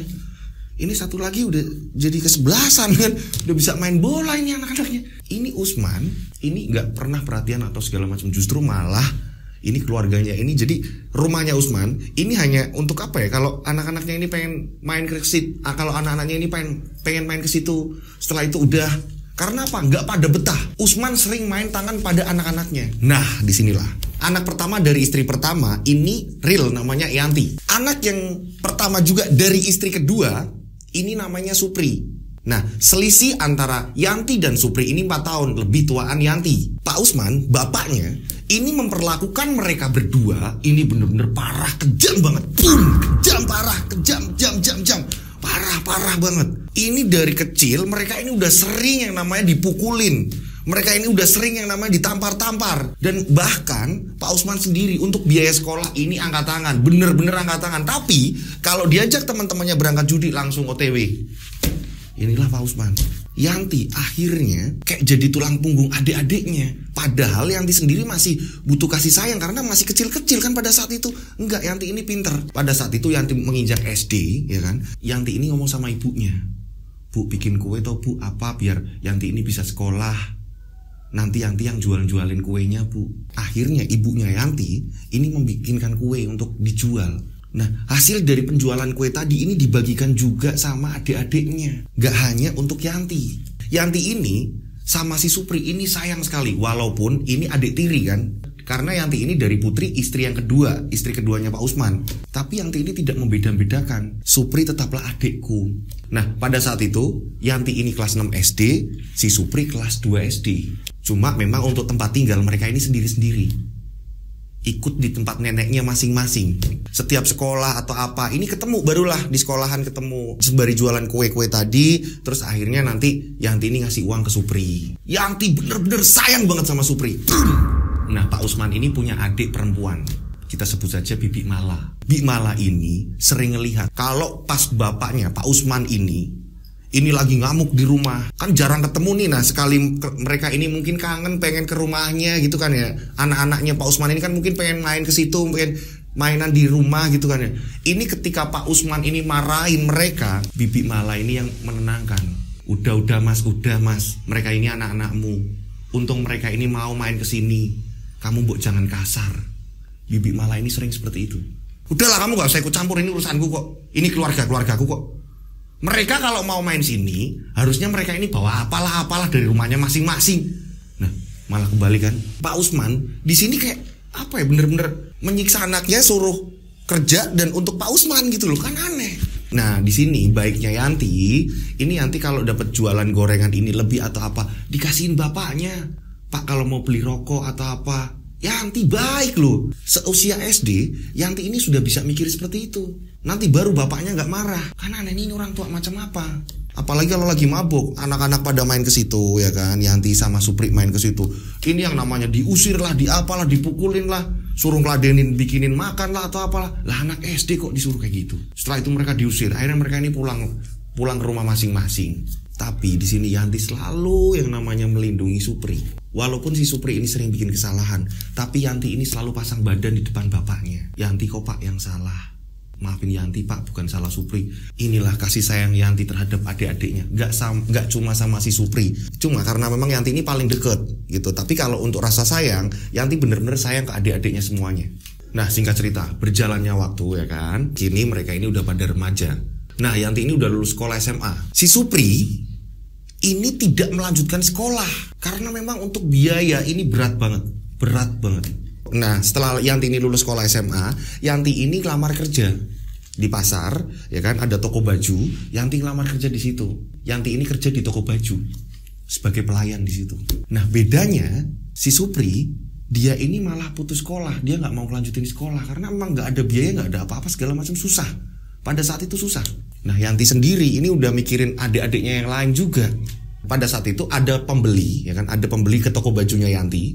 Ini adalah tetangganya Supri. Ini namanya Mbak Wati. Mbak Wati ini ngomong sama Yanti, "Yan, kamu kerja di sini toh?" "Iya Mbak." "Oh ya Mbak, adikku gimana kabarnya? Aku udah lama nggak ketemu Supri," kata Yanti. Semenjak Yanti ini kesibuk di toko, akhirnya Yanti ini jarang ketemu Supri. Mbak Wati ini ngomong, "Loh, emang kamu nggak dengar kabarnya toh?" "Loh, emang kabarnya kenapa Mbak? Supri kenapa Mbak?" Supri itu, dia ini kan kabur dari rumah. Supri ini ternyata kabur dari rumah. Yanti kaget. "Lah, kabur kenapa Mbak? Terus sekolahnya gimana?" "Supri, adik perempuanmu itu udah gak sekolah lagi. Udah gak sekolah lagi. Adik-adiknya aja gak pada sekolah kok. Kasihan hidupnya." Yanti ini kayak ngerasa bersalah. Ya ampun ya, aku masih banyak tanggungan seperti ini sampai aku lupa akan Supri. Yanti ngerasain hal yang seperti itu ketika ada tetangganya Supri yang ngomong seperti itu ke Yanti. Berjalannya waktu, Yanti ini nyari-nyari kabar. Gak ada kabar tentang Supri. Yanti sempat waktu libur, gak jaga toko, Yanti sempat ke rumahnya Supri. Tapi yang ada, ibu tirinya Supri hanya menangis. Gak tahu Supri kemana. Ini sudah hampir 1 bulan. 1 bulan kabur dari rumah. Pada suatu hari, Yanti bertemu dengan temennya Supri. Namanya ini Dia. Nah, Dia ini ketemu Mbak Yanti. Dia ini ngomong sama Mbak Yanti, "Mbak, aku mau ngomong Mbak." "Iya ya, gimana ya? Mau ngasih tahu apa, kabar apa? Supri apa gimana?" "Iya Mbak, aku mau ngasih kabar soal Supri Mbak." "Supri di mana ya? Supri di mana? Nah, disinilah dia ngomong, Mbak, maaf ya Mbak, Supri sekarang tinggal di tempat pelacuran Mbak. Yanti langsung lemes. Apa kamu bilang? Adik perempuanku tinggal di tempat pelacuran? Iya Mbak, aku itu ketemu Supri Mbak. Nah aku itu disuruh nyampein ke Mbak. Supri mau ngomong langsung, ini bener-bener bingung Mbak. Ya ampun adikku. Ada suatu daerah, ini ceritanya ini di Sumatera ini. Ada suatu daerah, itu ada tempat prostitusi. Dan si Supri tinggal di situ. Nah Yanti ini mencoba untuk nyari ke tempat itu, tapi Yanti kan takut. Aduh, aku takut juga karena di situ banyak orang-orang mabuk, orang-orang judi, orang-orang apa, wah parah di tempat itu, di tempat prostitusi itu. Jadi Yanti ini hanya bisa lewat-lewat di pinggir-pinggir jalan aja. Yanti ini takut, adikku mana yo, nggak terlihat, nggak ketemu. Nah singkat cerita ketika Yanti gajian ya kan, Yanti ini pengen nengok bapaknya, bawa uang, pengen nengok bapaknya. Karena udah dibagi-bagi untuk adik-adiknya Yanti juga dan ibunya Yanti. Yanti ini berniat pengen ngasih walaupun sedikit ke bapaknya. Mampirlah ke rumah bapaknya. Saat mampir ke rumah bapaknya, ya kan, bapaknya ini malah maki-maki Yanti. Apa? Kamu ngasih uang bapak segini? Lah ini buat apa? Kamu itu aneh. Harga minuman ini gak segini loh. Coba bayangin. Bapaknya ini masih mikirin yang namanya minuman lah, apalah segala macam. Yanti ngomong, Pak, Yanti ngasih uang ini buat bapak beli makan atau apa segala macam Pak. Bukan buat beli minuman kok Pak. Kamu tahu apa? Kamu tahu nggak? Aku denger adikmu Supri itu udah pulang. Coba kamu lihat ke sana, dicek adikmu kayak apa. Siapa tahu dia udah sukses lebih dari kamu. Bapak tahu dari mana ya Pak? Jadi Pak Usman, bapaknya Yanti dan bapaknya Supri ini tahu kalau si Supri pulang nih. Nah akhirnya Pak Usman, bapaknya mereka berdua ini ngomong sama Yanti, ya udah gini aja, kita bareng-bareng ke sana. Siapa tahu Supri udah sukses. Bapak mau minta uang. Bapak kok gitu sih Pak? Harusnya ini kita seneng Pak dengan adanya Supri kembali. Kok malah bapak ini malah ngomongnya kayak gitu Pak? Alah udah. Ayo kita ke tempat Supri. Akhirnya bapaknya ini ke rumahnya si Supri. Ke rumah berarti ke rumah mertuanya kan. Supri ini tinggal di tempat nenek, ya kan, di tempat nenek beserta ibunya. Pada saat itu sesampainya di sana ternyata bener Supri sudah pulang. Dan di sini Yanti kaget dengan pakaiannya Supri yang serba wow banget. Dengan memakai rok mini, dengan pakaiannya dia hanya memakai tank top. Bener-bener dandanannya udah beda banget. Yanti sampai, "Dek lah kok kamu dandannya kayak gitu toh Dek? Mbok yang sopan." Udah lah Mbak, kita ini kan udah lama ketemu. Ya inilah Mbak, wajar namanya perkembangan zaman kok. Supri seperti itu, dibilangin Yanti seperti itu. Nah di sini bapaknya ini tiba-tiba ngomong, "Kamu dari mana aja? Kok kamu katanya kabur dari rumah? Udah bulan-bulanan kamu gak kelihatan. Terus pas pulang kamu gayanya seperti ini. Terus pulang itu kamu ngapain? Hah?" Nah disinilah Supri ngomong, "Supri udah kerja Pak. Ini ada uang buat Bapak." "Kamu kerja apa?" "Adalah Pak." "Alah, mana uangnya? Sini." Ternyata emang bener, bapaknya itu datang ke situ hanya mau minta uang aja dari Supri. Pura-pura marahin atau apa segala macam Pak Usman ini, ya kan, nerima uang terus langsung cabut. Si Yanti ditinggal di situ. Yanti ngomongin Supri, "Kamu itu kerja apa? Kok kamu pakaiannya seperti itu?" "Udahlah Mbak, santai aja Mbak. Yang penting kan aku banyak uang Mbak. Ibu, adik-adik semua itu kan tak kasih uang aku semua Mbak. Gak kelaparan di sini Mbak, gak kayak dulu. Aman. Adik-adik juga bisa lanjut sekolah. Aku ada uang kok Mbak. Tenang aja sih Mbak. Justru aku ini pengen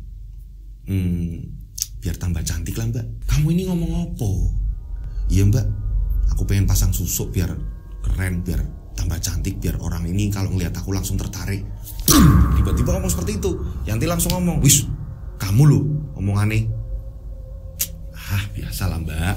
Nah pada saat itu Supri ini ngomong sama Yanti, "Mbak, aku kayaknya gak bisa lama-lama Mbak. Memang aku ada kerjaan banyak Mbak. Jadi maaf ya Mbak, nanti kita ketemunya gampang lah kapan-kapan lagi. Nanti aku tak kabarin lagi." Kamu itu tinggal di tempat apa sih itu? Aku tahu kok. Kemarin kan kamu nyuruh dia untuk nyampein aku. Mosok iya kamu tinggal di tempat prostitusi? Kamu ini kerja apa toh? Udahlah mbak, gak usah ikut campur urusanku. Yang penting aku bisa hidup mbak. Aku tahu mbak sayang sama aku.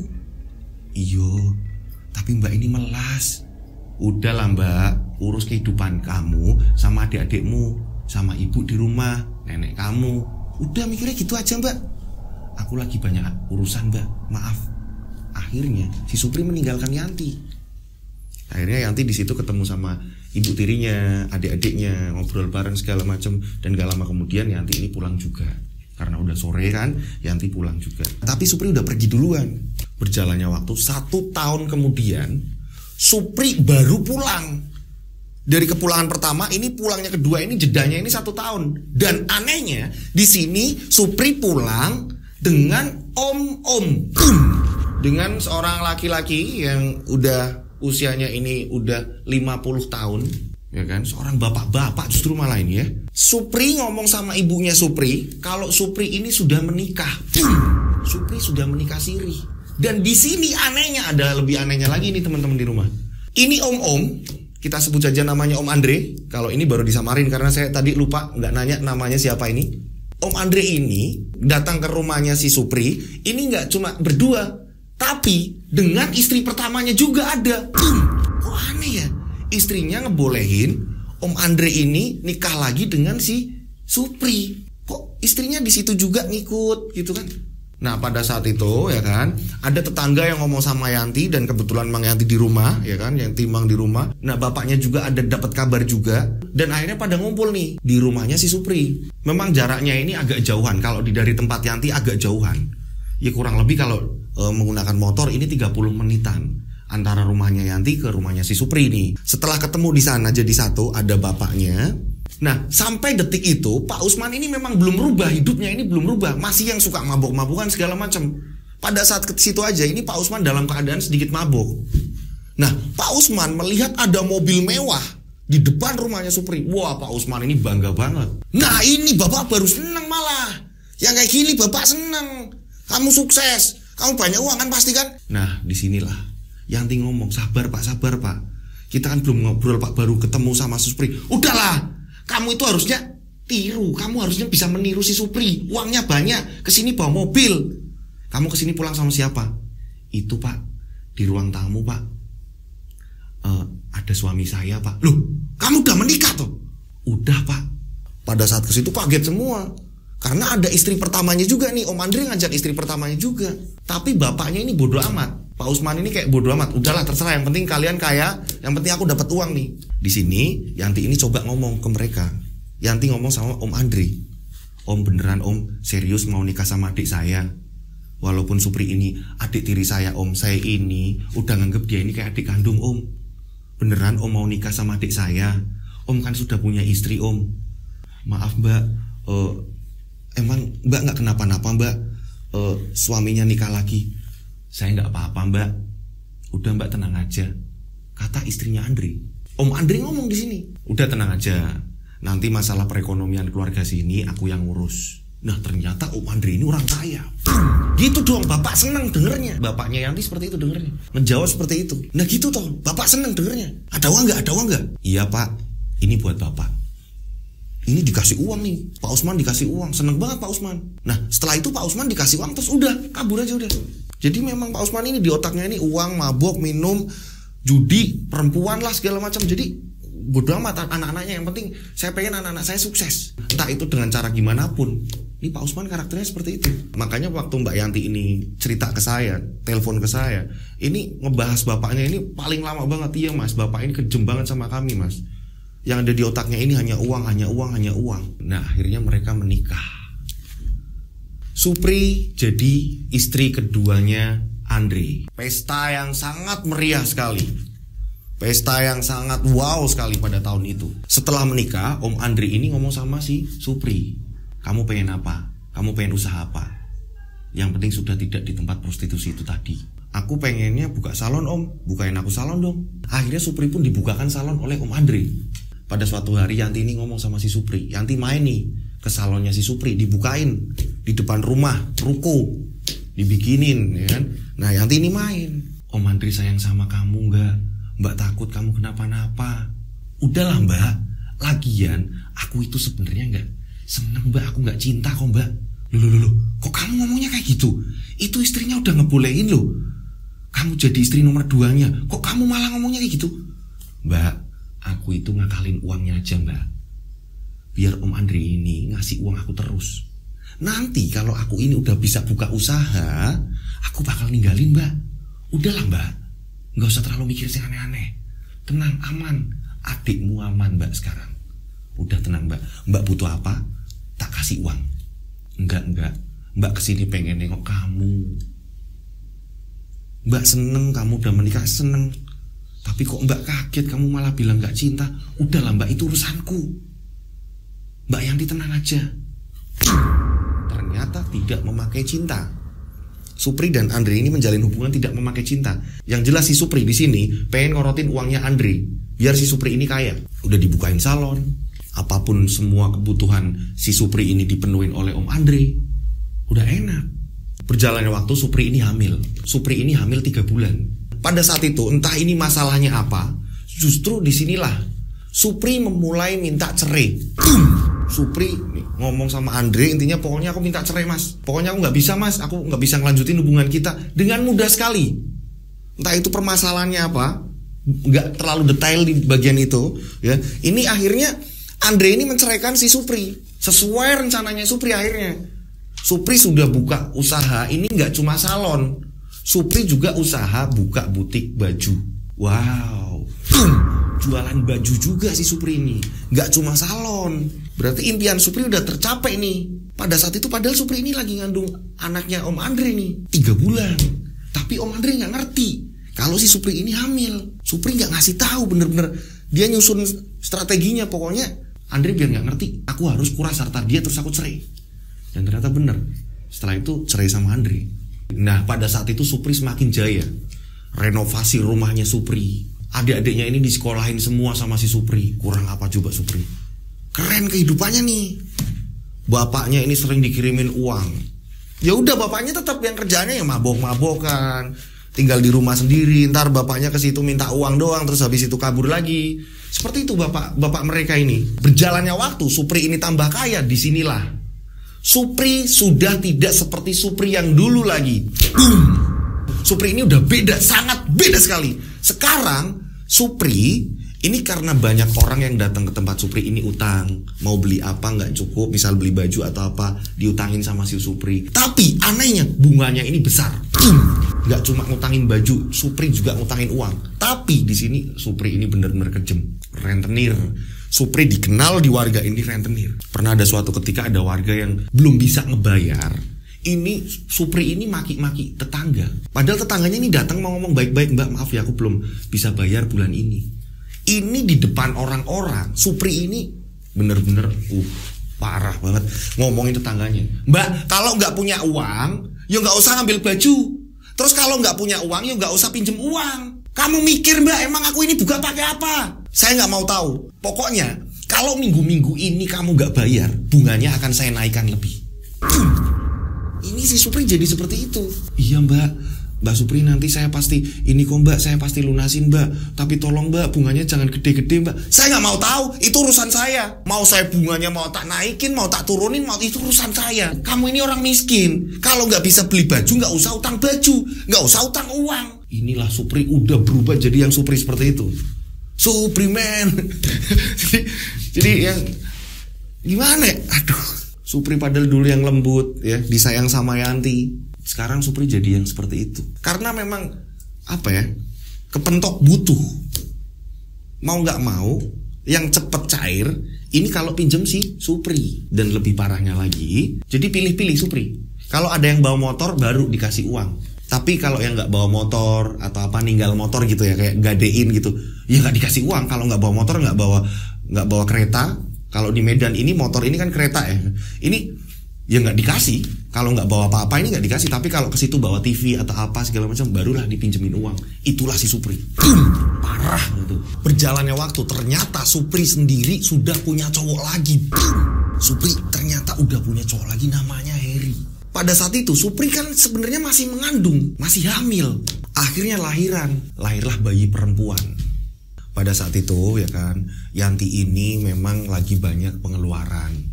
Nah, Yanti sendiri kan tahu kalau si Supri ini punya banyak uang. Setelah ini lahiran anaknya si Supri, ya kan, Yanti ini sekaligus mau jenguk. Pada saat itu si Yanti ini ngomong sama si Supri, "Dek, Mbak kesini maaf nggak bawa apa-apa. Nah, Mbak ini sebenarnya kesini juga ada keperluan. Yo maaf, Mbak tahu kok kamu ini lagi butuh pengeluaran banyak untuk biaya kamu lahiran dan segala macem. Tapi Mbak ini kesini mau pinjem uang 200.000 aja, Dek. Boleh nggak, Dek?" Tiba-tiba Supri ini bener-bener, ya ampun, ini kan Mbak Yanti, kakaknya yang menganggap Supri ini adalah kakak kandung, walaupun kakak tiri. Ini Supri justru malah menjawab yang gak enak. "Mbak, maksudnya apa-apaan? Kamu harusnya kesini tuh bawa uang atau bawa apa, jajan kayak atau apalah. Kok kesini malah mau pinjem uang, gimana sih?" Nah, pada saat itu Harry, cowoknya itu ada di situ juga. "Dek, Mbak ini sebenarnya udah sering dapat omongan dari warga. Katanya kalau orang yang pinjem uang kesini, kamu selalu bentak-bentak. Dan kamu ngasih bunga banyak banget. Apa benar itu, Dek? Mbak ini sedih, Dek, kalau dengar kabar itu." "Mbak, itu urusan saya, Mbak. Mbak mau pinjem uang sama saya. Kalau masalah saudara tetap saudara, Mbak. Kalau uang ya bukan. Beda aduh, Mbak. Ceritanya nggak kayak gitu. Kalau uang ya uang, bisnis, Mbak. Kalau nggak seperti itu, saya ini ditipu terus, Mbak, yang ada." "Ya ampun, Dek, kamu sama Mbak kok kayak gitu sih, Dek?" "Loh, iya toh, Mbak. Kamu tetap saudaraku. Tapi soal duit, enggak ada yang namanya uang itu saudara, Mbak. Mending Mbak cari yang lain lah. Kalau mau pinjem uang cari yang lain." Dengan seperti itu jawabannya loh. Parah banget. Kemarin itu pas saya telepon, "Masa Mbak?" "Ya iya, Mas. Masa iya, saya sendiri kakaknya loh, Mas. Yo walaupun saya ini kakak tiri, Mas. Saya ini yang hidupin Supri, Mas, waktu kecil. Dari Supri besar saya mikirin segala macam, kok ternyata Supri setelah besar, setelah kaya kok jadi seperti ini, Mas."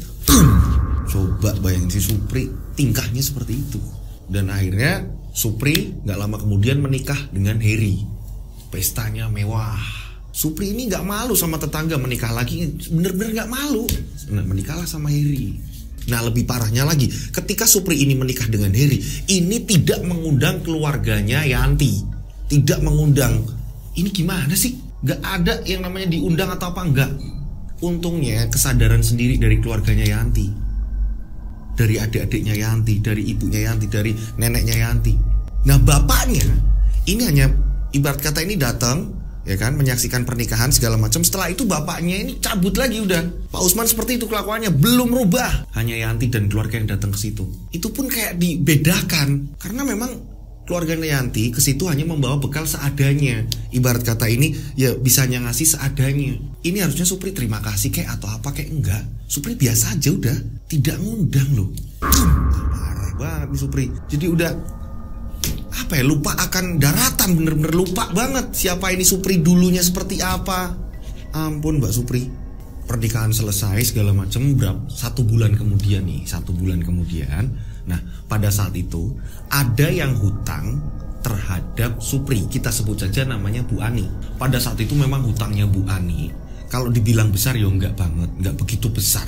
Entah kenapa si Supri kalau ini telat tanggalnya, ya kan, tanggalnya ini telat hanya sehari, Supri ini dengan beraninya mendatangi orangnya.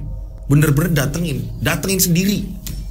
Supri datang. Pada saat itu ini kondisinya di tempat Bu Ani ini sedang berkabung. Ibunya Bu Ani ini meninggal dunia. Ini Supri tetap ke situ, tetap nagih. "Bu Ani, saya nggak mau tahu ya, walaupun ibu ini sedang berkabung, tapi jangan lupa sama utang, Bu. Saya nggak mau tahu, Bu. Pokoknya hari ini harus dilunasi." Bu Ani sampai ngomong, "Bu, kondisi saya lagi berkabung, Bu. Ibu saya ini meninggal, Bu.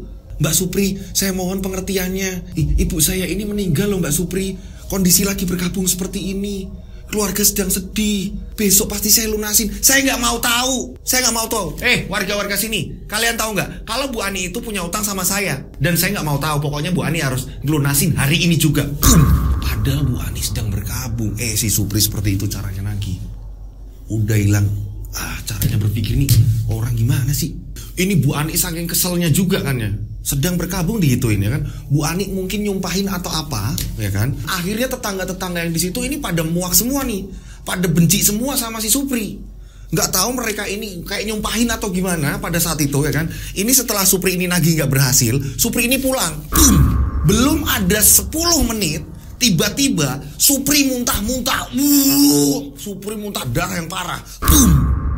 Ini baru masuk rumah, belum ada 10 menit, Supri sudah muntah-muntah darah. Terus-terusan muntah. Terus-terusan Supri muntah. Pada saat itu, bapaknya Supri ini sebenarnya ini datang ke Supri ini mau minta uang, tapi melihat kondisi Supri yang seperti itu, bapaknya ini panik, ibunya ini panik, si Heri suaminya pun ikut panik ya kan. Ini akhirnya membawa Supri ke rumah sakit. Dibawalah Supri ke rumah sakit. Dibawa ke rumah sakit, ini muntah nggak berhenti-berhenti. Selang berapa menit muntah lagi, muntahnya darah. Selang berapa menit lagi muntah darah. Ini dokter sampai bingung ngatasinya. Ini kenapa? Kok bisa seperti ini? Nah, saat itu muntah terus-menerus hingga kondisi fisiknya Supri ini melemah. Berjam-jam Supri muntah terus-menerus. Pada saat itu ya kan, Supri ini udah nggak kuat yang begitu parah, muntah terus-menerus. Tolong, panas, tolong. Tiba-tiba di dada Supri ini keluar kayak batu. Bentuknya ini segitiga. Saya juga dijelasin seperti itu. Bentuknya ini segitiga. Kalian pernah tahu kue lapis kan? Kue lapis. Jadi kayak berlapis-lapis kayak gitu, bentukannya kayak batu. Ini segitiga. Ini keluar di dadanya si Supri. Tiba-tiba ini muncul batu itu. Semua kaget yang di situ yang nungguin. Panas. Dan gak lama kemudian Supri meninggal. Gak tahu ini kenapa meninggalnya. Awalnya kenapa? Apakah ini dari Bu Ani? Sumpah yang begitu bagi Bu Ani ini menyakitkan. Orang kok gak manusiawi. Keluarga sedang bergabung kok malah nagih utang. Mungkin di sini Bu Ani kayak ngerasa yang bener-bener sakit yang luar biasa. Akhirnya mungkin Bu Ani ini ngomong apa gitu dan kejadian lah di Supri, atau mungkin hal lain saya juga nggak ngerti. Yang jelas sepulangnya dari nagih utang, 10 menit di rumah langsung terjadi seperti itu. Muntah terus menerus dan keluar dengan sendirinya. Ini tiba-tiba aja ada batu di dadanya. Ketika ada ngomong panas-panas, suaminya ini melepas bajunya ya kan. Dia pengen mungkin biar agak legaan gitu kan, karena si Supri ini teriak-teriak panas, justru malah ada batu segitiga. Ini kenapa ini? Nah, pada saat itu akhirnya Supri meninggal, langsung dibawa ke rumahnya Supri. Ini semua orang jadi kayak ibarat kata ini kayak nyukurin. Kayak ibarat kata ya apa ya? Ya inilah balasannya. Kamu yang semena-mena sama orang, si Supri jadi yang seperti itu. Pada saat itu Yanti ini mendapatkan kabar. Semua keluarganya Yanti ini kaget mendengar si Supri meninggal. Nah, tepat pada pagi hari itu dapatnya kabar ini pagi hari loh. Karena mungkin baru ada yang menyampaikan gitu kan. Kabarnya ini dapatnya ini pagi hari, meninggalnya ini malam. Nah, pada saat itu ibunya Yanti dan tetangga yang lain ini udah jalan duluan. Nah, Yanti ini mau jalan. Yanti masih kebingungan untuk motor, untuk menuju ke rumahnya si Supri. Karena pada saat itu motornya cuma satu. Sudah dipakai adik-adiknya untuk berangkat ke sana. Si Yanti ini panik, bingung. Nah, kebetulan nih ada beberapa tetangganya yang juga sama mau takziah juga. Terus tetangganya nih ngomong, Yanti, ayo berangkat bareng sama Mbak. Oh iya Mbak, makasih Mbak, saya numpang ya. Ini ada 3 motor, 6 orang. Yanti ini bonceng di salah satu motor itu tadi. Ini totalnya 3 motor, 6 orang. Jalanlah mereka ini. Dengan 3 motor ini mereka jalan. Di perjalanan Yanti ini, boncengnya ini kita sebut saja namanya Mbak Retno ini, tetangganya nih. Yanti ini ngobrol sama Mbak Retno. Kok bisa ya Mbak kayak gitu ya Mbak? Supri kok nggak ada ya Mbak? Saya belum bisa nerima Mbak, saya ini sayang banget sama Supri Mbak. Nah, Retno ngomong, iyo, tapi kan aku denger-denger semasa hidupnya kok katanya kok seperti itu. Kalau nagih uang orang kayak bener-bener kayak kesetanan, nggak ngerti orang ini lagi kenapa-napa, kena musibah atau apa. Supri kok kayak gitu yang kita dengar seperti itu. Nah, sepanjang perjalanan kan, ini kurang lebih, ini menuju jarak rumahnya Supri ini kan yang saya bilang tadi nih 30 menit. Dan ini lewat jalan besar. Lewat jalan besar biar cepet gitu kan. Nah, pada saat itu mereka ini ngobrolin tentang Supri. Sepanjang perjalanan ini mereka ini Retno dan Yanti ini ngobrolin tentang Supri terus menerus. ngobrolin dan motornya ini juga nggak kenceng-kenceng banget. Mereka ini bertiga nih cewek-cewek semua. Ini lagi di jalan raya, jalan mereka sambil ngobrol-ngobrol. Kaget mereka. Tiba-tiba ini mereka sudah nggak di jalan raya lagi, melainkan mereka ini ada di hutan. Tiba-tiba mereka ini kayak beneran mas, saya juga nggak sadar tiba-tiba kok jalanan ini loh kok jadi jalan setapak. Yang tadinya jalan raya lebar mas. Kita ini bener-bener lagi ngomongin Supri sepanjang jalan, otak kita juga lagi fokusnya bukan di jalan. Ini tiba-tiba arahnya kita ini malah di hutan, jalan yang setapak. Bayangin coba. Ini nyata mas. Saya sampai bingung mas. Ini bolak-balik saya nyari jalan keluar di situ mas. Ini nggak ketemu-ketemu. Saya ini penakut mas. Saya ini takut banget. Saya ngomong sama Mbak Retno, Mbak, kok kayak gini banget ya Mbak? Kok kita kesasar ya Mbak? Kok kita jadi kayak gini? Aku udah biasa loh Mbak sering ke rumahnya si Supri. Kok ini malah kita kesasar? Loh, Mbak nggak ngerti ini jalannya gimana? Pada panik semua itu. 6 orang ini panik di dalam hutan. Muter-muternya. Jalannya ini setapak-setapak aja udah. Mereka kebingungan bolak-balik sampai mereka ini berhenti. Nangis bareng. Mereka bingung bareng, perempuan semua coba. Siang-siang loh. Terang, untungnya siang loh. Ya ampun, ngeri banget. Ini jalanan raya ya Mas Aldi. Ini jalan raya. Habis itu dia ini langsung tiba-tiba kayak ke bawah dimensi lain. Yang ini hutan ini mereka gak kenal. Mereka bener-bener gak kenal. Semuanya gak tahu ini tempat apa. Mereka juga baru lewat situ. Ada mungkin sekitaran 1 jam. Mereka udah bolak-balik ya kan? Dan gak lama kemudian tiba-tiba dari arah kejauhan ini ada kakek-kakek. Ada kakek-kakek dia sedang ngebala kambing. Akhirnya Retno langsung turun.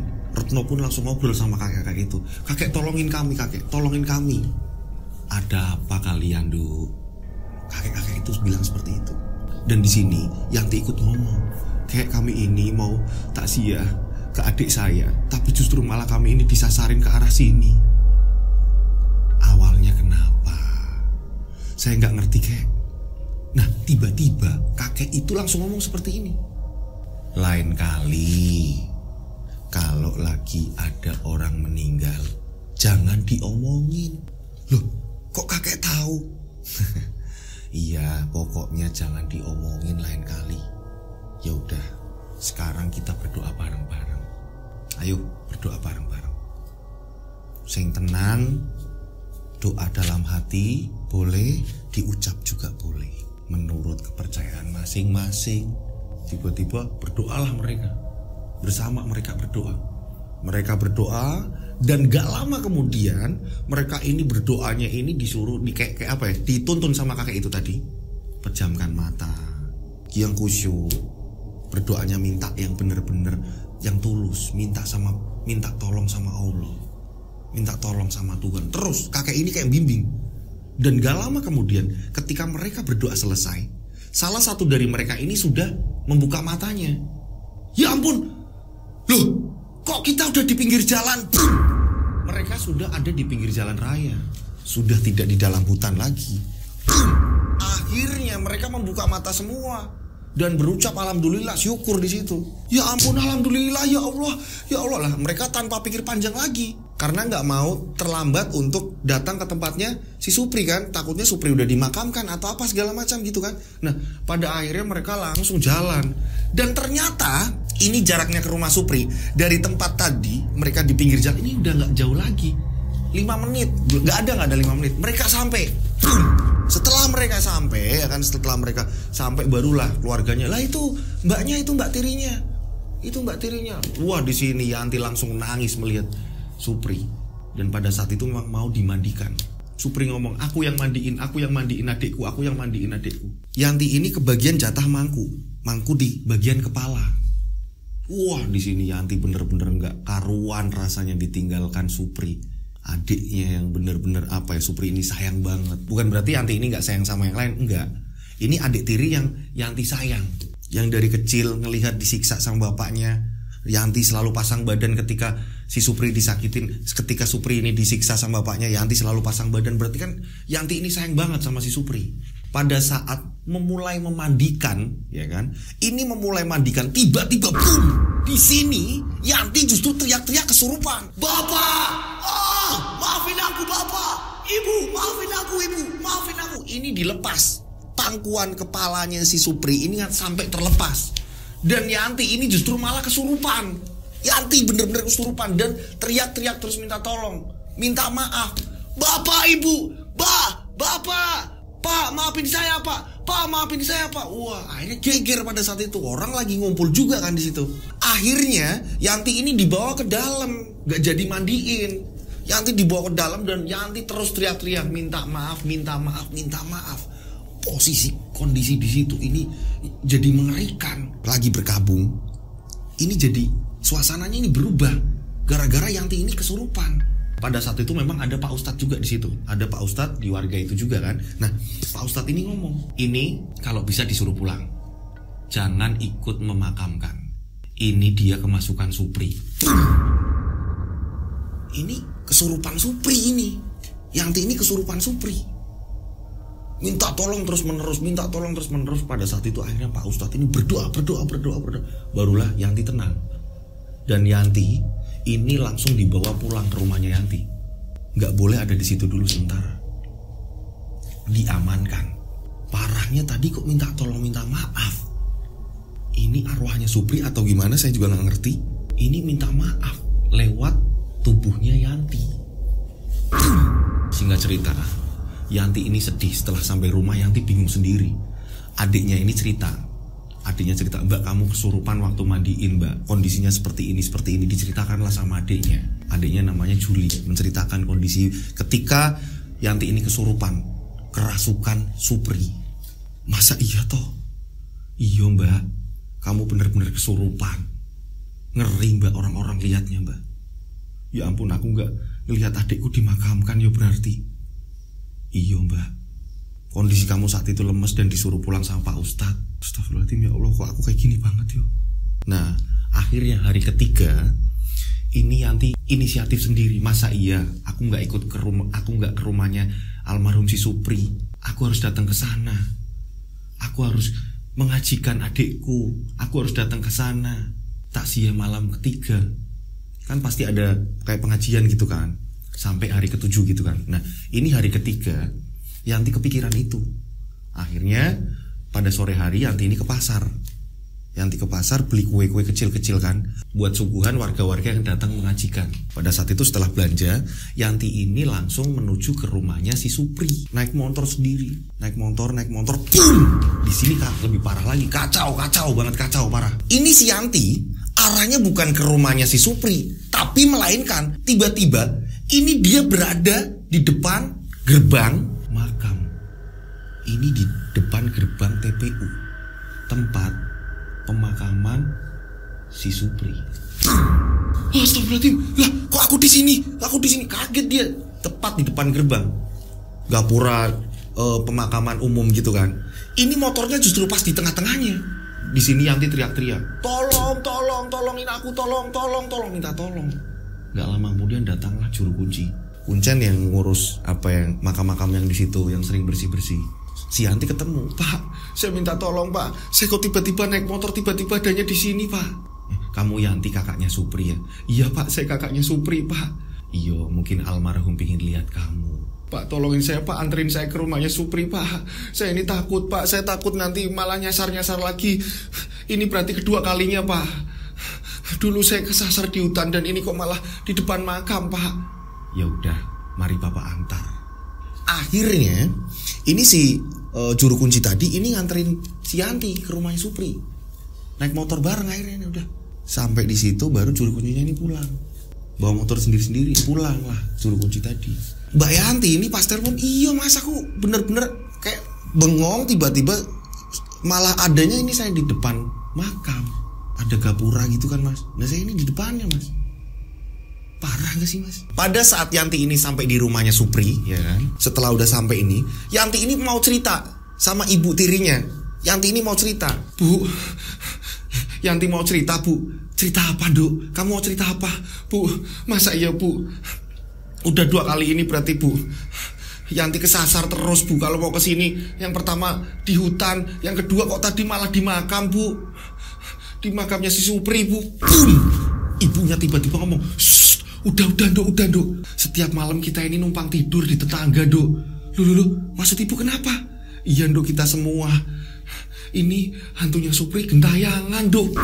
Ternyata ibunya Supri dan adik-adiknya Supri ini digentayangin.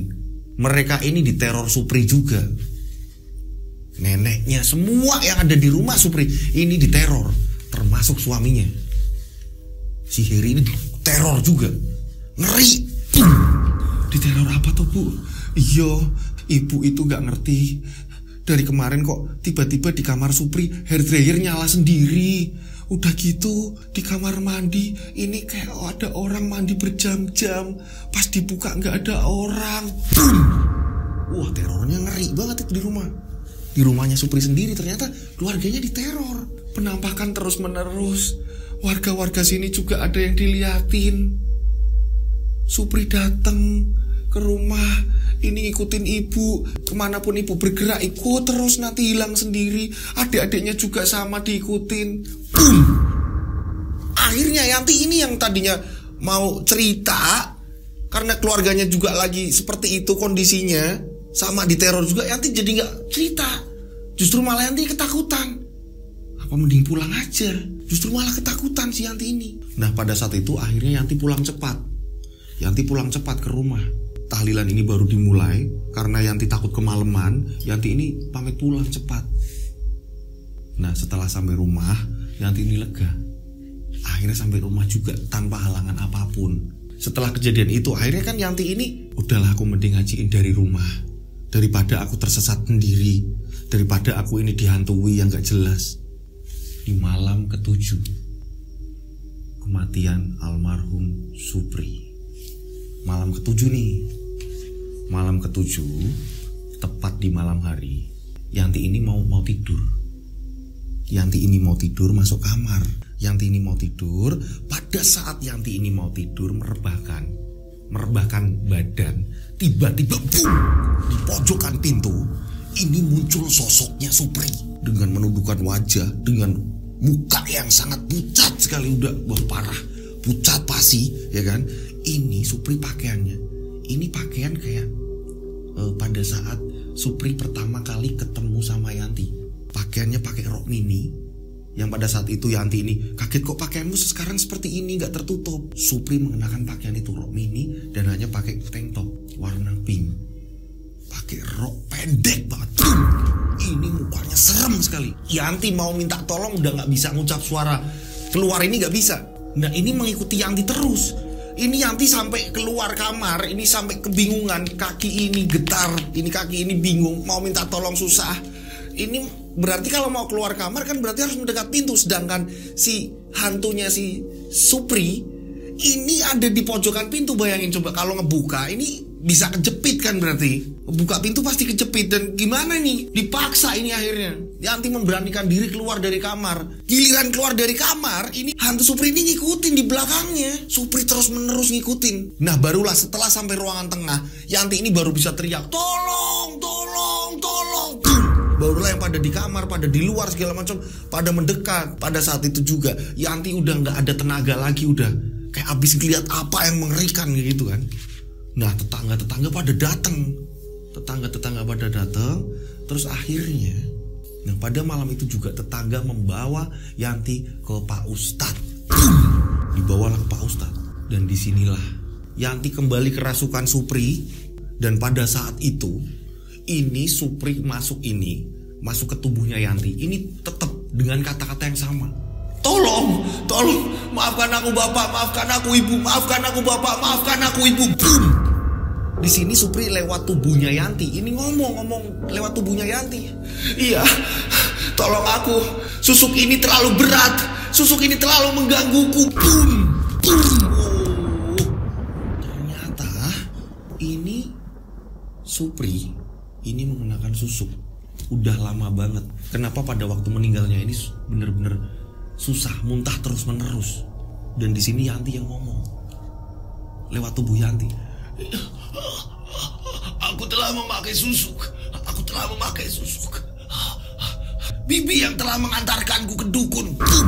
Ternyata saat itu kan, kalian ingat gak? Si Supri ini kan ketemu Yanti ya kan, pada waktu itu pertama kali ketemu udah si Supri ini kabur dari rumah, dan pas ketemu udah dandannya beda gitu kan.